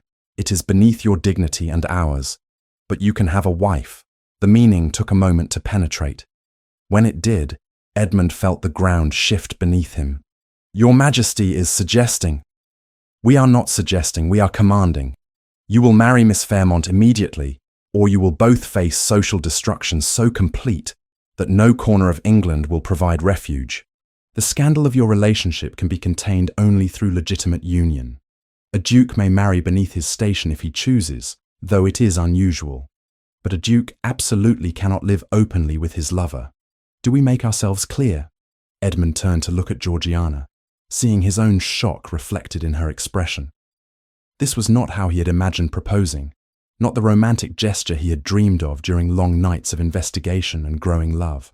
But the king's word was absolute, and refusal was not an option. He knelt before her, there in the throne room with the king watching, and took her hand. "Georgiana Fairmont, will you do me the honor of becoming my wife?" His eyes conveyed what his words could not in the king's presence. Apology for the coercion, love despite the circumstances, hope that she understood he wanted this, even though the manner was forced upon them. Georgiana looked down at him, this proud man kneeling before her under royal command, and felt her heart break and mend simultaneously. "Yes," she said quietly. "I will marry you." "Excellent," the king said briskly. "We will announce the betrothal immediately. The ceremony will take place within the month. Northmere, we expect you to handle any financial irregularities regarding your future wife's family. Her father's estate has outstanding debts, we believe." "It does, Your Majesty. I will ensure all debts are satisfied and all contracts properly managed." Edmund rose, but kept Georgiana's hand in his. "Thank you for your mercy and wisdom. We are not merciful. We are practical." The king waved his hand in dismissal. "Now remove yourselves from our presence before we reconsider our generosity. And Northmere, do not make us regret trusting you again. Never, Your Majesty." They backed from the throne room with proper ceremony, but once the doors closed behind them, Georgiana felt her knees weaken. Edmund caught her arm, steadying her. "That was not how I wished to ask you to marry me," he said quietly, as they walked through empty corridors toward the exit. "I know. But would you have asked at all, without the king's command? Or would propriety and caution have prevented it?" Edmund was silent, because they both knew the answer. He would have loved her from a distance. Convinced their difference in station and the scandal surrounding them made marriage impossible. The king had forced what Edmund's sense of duty would never have permitted. "I wanted to give you choice," he said finally, "not present you with an ultimatum from the throne. We both chose this path the moment I struck you before the court. Everything that followed was inevitable." Georgiana squeezed his hand. "Edmund, I am choosing you now, even with the king's command. I am choosing the life we can build together, the partnership we have already proven we can sustain. Is that not enough?" In the carriage returning to Northmere House, Edmund instructed his solicitor to begin immediate negotiations with the Fairmont estate's creditors. By the end of the week, all debts were satisfied, all threatening legal actions withdrawn, the property secured for Margaret's eventual inheritance. 3 years of financial terror ended with Edmund's signature on a series of bank drafts, as though the crushing weight Georgiana had carried could be dismissed with sufficient funds. "I do not know how to thank you," she said, when he showed her the final accounting. "You already thanked me by agreeing to marry a man who has thoroughly compromised your reputation and coerced you into marriage through royal command. I did not agree because the king commanded it. I agreed because I love you." She touched his face gently. "Even if the circumstances are far from romantic, we will make our own romance," Edmund promised, "after we navigate the social disaster of our engagement and convince London that we are not completely mad." But as they sat together in his study, reviewing the marriage settlements that would bind their lives together legally and permanently, both felt the weight of what they had lost. Georgiana's reputation was destroyed beyond repair. Edmund's political influence was severely compromised. They had won justice for Waverley's victims, but the costs were still being tallied. Margaret visited that evening and found them subdued rather than celebratory, despite the official betrothal announcement. She embraced Georgiana fiercely. "You did it. You saved me, exposed Waverley, and somehow captured a duke in the process." "I did not capture him," Georgiana replied wearily. "We were captured together, by circumstances neither of us fully controlled. Does it matter?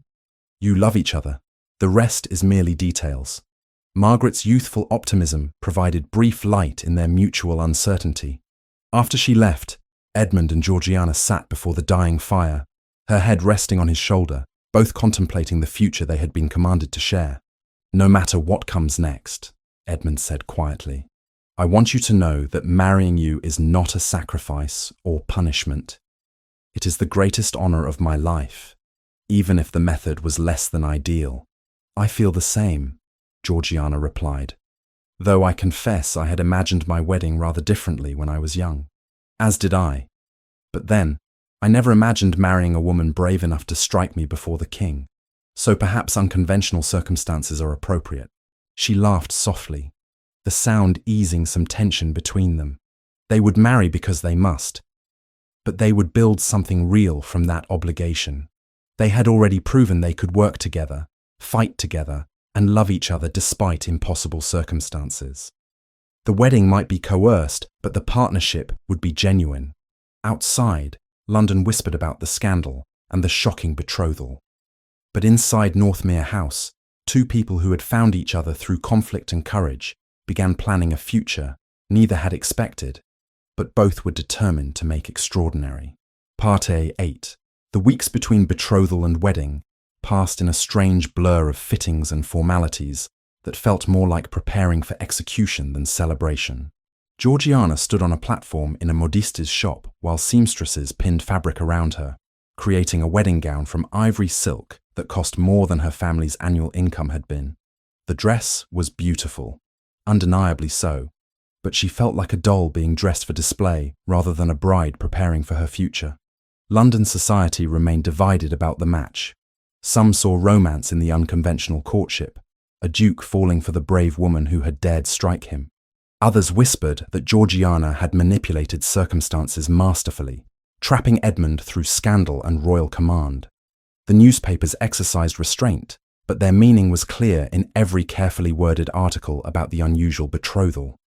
Edmund grew distant during this period, withdrawing into work and formal politeness that reminded Georgiana painfully of the cold aristocrat she had first encountered at the palace.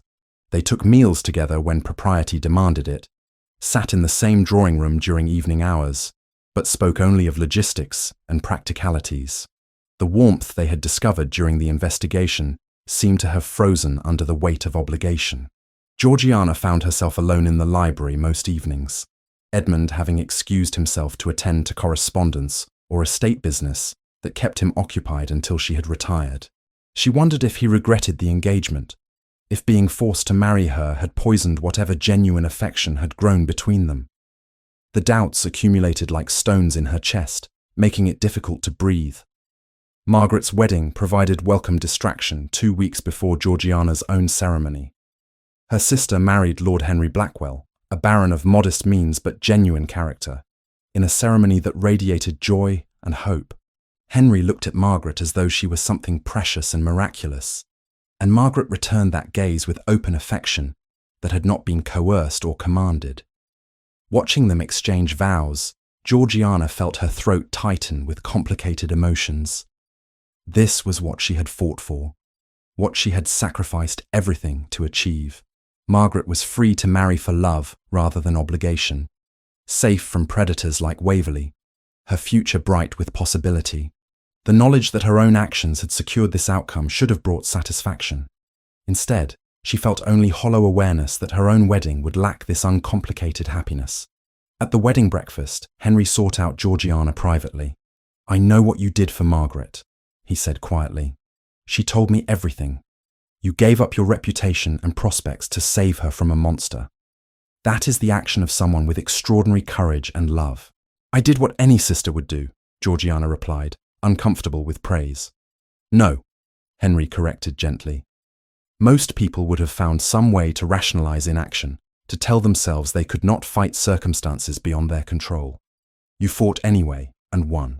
Margaret is free because of you."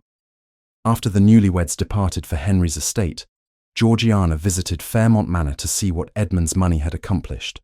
The property had been transformed, debts satisfied, repairs completed, gardens restored to their former beauty.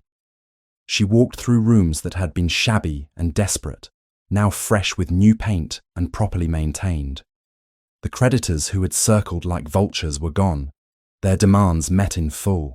Margaret would live here with Henry until they found their own property, the house no longer a burden, but a genuine home. Georgiana stood in her father's old study, remembering the 3 years she had spent hunched over these same ledgers trying to delay inevitable collapse, and felt profound relief. This weight at least had been lifted from her shoulders.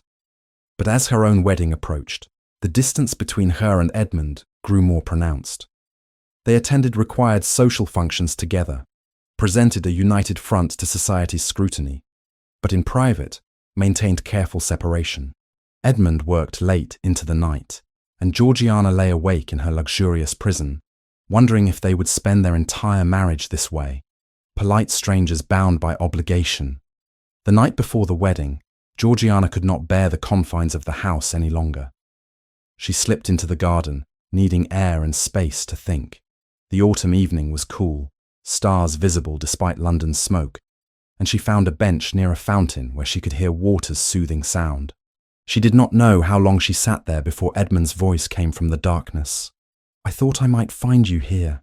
He emerged from the shadows, still dressed formally, but with his cravat loosened and his dark hair slightly dishevelled from running his hands through it. He sat beside her on the bench, close enough that she could feel his warmth, but not touching. "I could not sleep," Georgiana said. "Too many thoughts." "As could I." Edmund was silent for a moment, then added quietly, "I owe you an apology for my distance these past weeks. It was not fair to you. You regret agreeing to marry me." "No." His response was immediate and emphatic. "Never that. I regret that we are both trapped by duty and scandal, that our marriage begins under coercion rather than choice. I regret that I have given you so little reason to believe I want this beyond royal command." Georgiana turned to look at him. "Do you want this? Truly?" Edmund met her eyes, and in the dim light from the house, she saw vulnerability that he usually kept hidden. "I want you, Georgiana.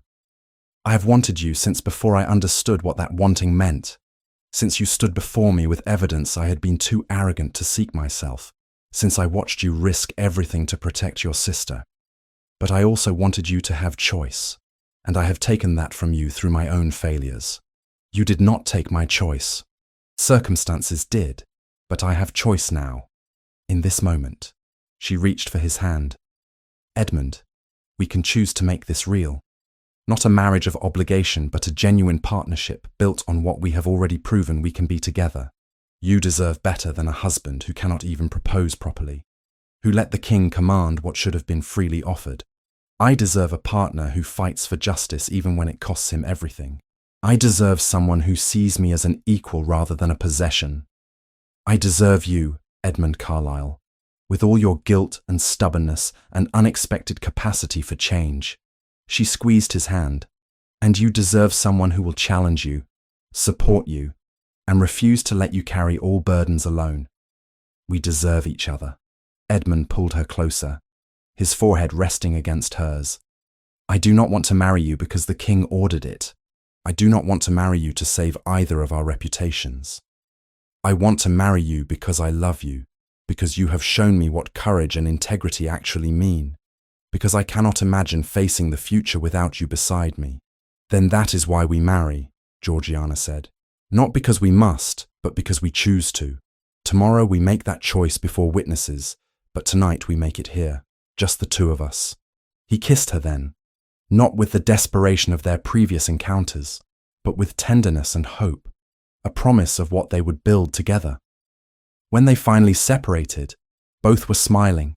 The distance that had plagued them dissolved by honest conversation and mutual decision. "Whatever happens tomorrow, whatever society thinks or says, this is what matters," Edmund said. "We are choosing this. We are choosing each other." They sat in the garden until nearly dawn, talking about the future they would create together, making promises that had nothing to do with royal commands and everything to do with love hard-won through conflict and courage.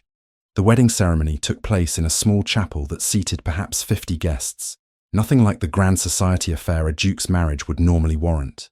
But Edmund and Georgiana wanted intimacy over spectacle, witnesses who genuinely cared for them rather than crowds seeking entertainment.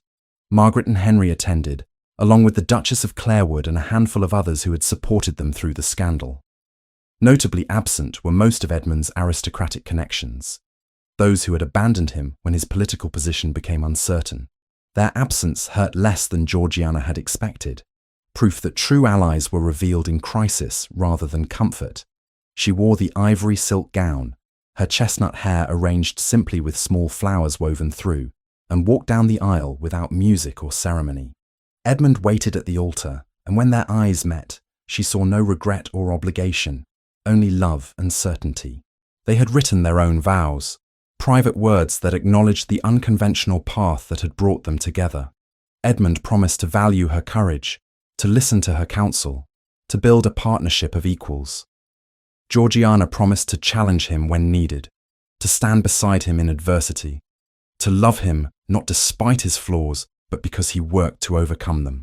When the ceremony concluded and they were declared husband and wife, Edmund kissed her with the same tenderness as the previous night, a promise made public. The small gathering applauded, and Georgiana felt Margaret's hand squeeze hers briefly as they processed back down the aisle. The wedding breakfast was modest but joyful, and when toasts were made, the Duchess of Clarewood raised her glass with words that brought unexpected tears. To the Duke and Duchess of Northmere, whose marriage began in scandal but will endure through genuine partnership and love. May their courage inspire others to choose integrity over convenience. News of Waverley's trial reached them during the breakfast. He had been formally convicted on multiple charges including fraud, theft, and conspiracy. The evidence had been so overwhelming that even the king could not intervene on his behalf. He was sentenced to permanent exile, his title stripped, his properties confiscated to provide restitution to his victims. The widows who had lost everything would receive compensation, and Lady Anne and Lady Catherine's families would finally have acknowledgement that their daughters had been murdered. "It is finished," Edmund said quietly when a messenger delivered the verdict. He can hurt no one else, but the case's impact extended beyond Waverley's punishment. The scandal had sparked conversation about legal protections for women, particularly widows and unmarried women of property who remained vulnerable to financial predation. Several lords had proposed reforms, inspired by the evidence presented during the investigation. Change would be slow, but it had begun. Months passed, and Georgiana settled into her role as Duchess with determination to make the position meaningful beyond social obligations. She established a charitable foundation specifically to assist women in dangerous situations, using both Edmund's resources and her own hard-won understanding of what vulnerable women needed. The foundation provided legal counsel, financial support, and safe housing for those fleeing abusive marriages or predatory business arrangements. Margaret flourished under that new safety as well. Though whispers about her broken engagement lingered in certain drawing rooms, she refused to be defined by them. With Georgiana's guidance and Edmund's support, she took an active hand in managing Fairmont's restored estates and in corresponding with solicitors and stewards. The girl who had once seemed destined to be bartered away became a young woman learning to claim authority over her own life. Lady Alice Thornbury and Lady Diana Westfield became some of Georgiana's staunchest allies in the work. Freed at last from Waverley's manipulations, they lent their names, experience, and remaining influence to help other women navigate the same traps they had once fallen into. Their letters, donations, and personal introductions were soon woven into the quiet network of protection Georgiana was building, a living rebuttal to the notion that ruined women had no power left to wield. Edmund supported her work enthusiastically, participating not merely by funding but through active involvement. He used his remaining political connections to push for legal reforms, to connect women with trustworthy solicitors and magistrates, to ensure that his sister Catherine's death and the deaths of Waverley's wives would lead to genuine change rather than being forgotten scandals. Their marriage flourished in ways neither had anticipated. They worked side by side in Edmund's study, now transformed into a shared workspace where Georgiana's investigation files sat beside Edmund's political correspondence. They laughed together over dinner, argued occasionally about strategy and methods, supported each other through difficulties both public and private. Edmund became more relaxed, the rigid aristocratic control softening into genuine warmth. He smiled more, particularly when watching Georgiana debate legal points with solicitors or comfort frightened women seeking the Foundation's help. She transformed before his eyes, from the determined woman who had struck him into a force for change that society could not ignore. Georgiana grew confident in her position, learning to navigate aristocratic society while refusing to be constrained by its expectations. She remained notorious, That would never change.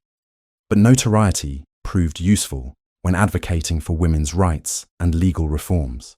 People might whisper about the scandalous Duchess, but they listened when she spoke. Society gradually accepted their union, particularly as it became clear the marriage was built on genuine affection and shared purpose rather than scandal alone. Women who had initially scorned Georgiana began seeking her counsel, asking how they might help the foundation or what they could do to protect vulnerable friends and relatives. The scandal that had threatened to destroy them both became instead a catalyst for change. One evening, months after their wedding, Georgiana sat in the library reviewing proposals for expanding the foundation's work. Edmund sat across from her, ostensibly reading but spending more time watching her work than attending to his own book. "You are staring," she said, without looking up. "I am admiring my wife, which is perfectly acceptable behavior." She smiled, setting down her papers. "What are you thinking about? How remarkable you are. How you took the worst circumstances and created something extraordinary from them." He set aside his book and moved to sit beside her. "How grateful I am that you struck me before the king and set all of this in motion. Are you truly grateful? Even for everything it cost us? What did it cost us? Political influence I was misusing anyway? Social position that meant nothing if not used for good? I gained far more than I lost. I gained you, and the purpose you have helped me find." Georgiana leaned against him, feeling the solid warmth of his presence. "When I struck you that night, I thought I was sacrificing everything for Margaret. I did not imagine it would lead to this, to genuine happiness and partnership. Sometimes the greatest love stories begin with the most unlikely circumstances." Edmund said, "A woman strikes a duke, the duke falls in love, and they change the world together. It is not conventional, but neither are we." "No," Georgiana agreed, smiling. "We are decidedly not conventional." Outside, London continued its eternal noise and bustle. But inside Northmere House, two people who had found each other through courage and conflict sat together planning their future. They had begun in scandal and obligation, but they had built something real and lasting from that impossible foundation, a partnership that would endure not despite their unconventional beginning but because of it. Their story would be told for years, whispered as either cautionary tale or inspiration, depending on who told it. But for Georgiana and Edmund, it was simply their truth, the improbable love that had transformed them both and given them purpose beyond themselves. And that, they agreed, was worth every sacrifice and every scandal.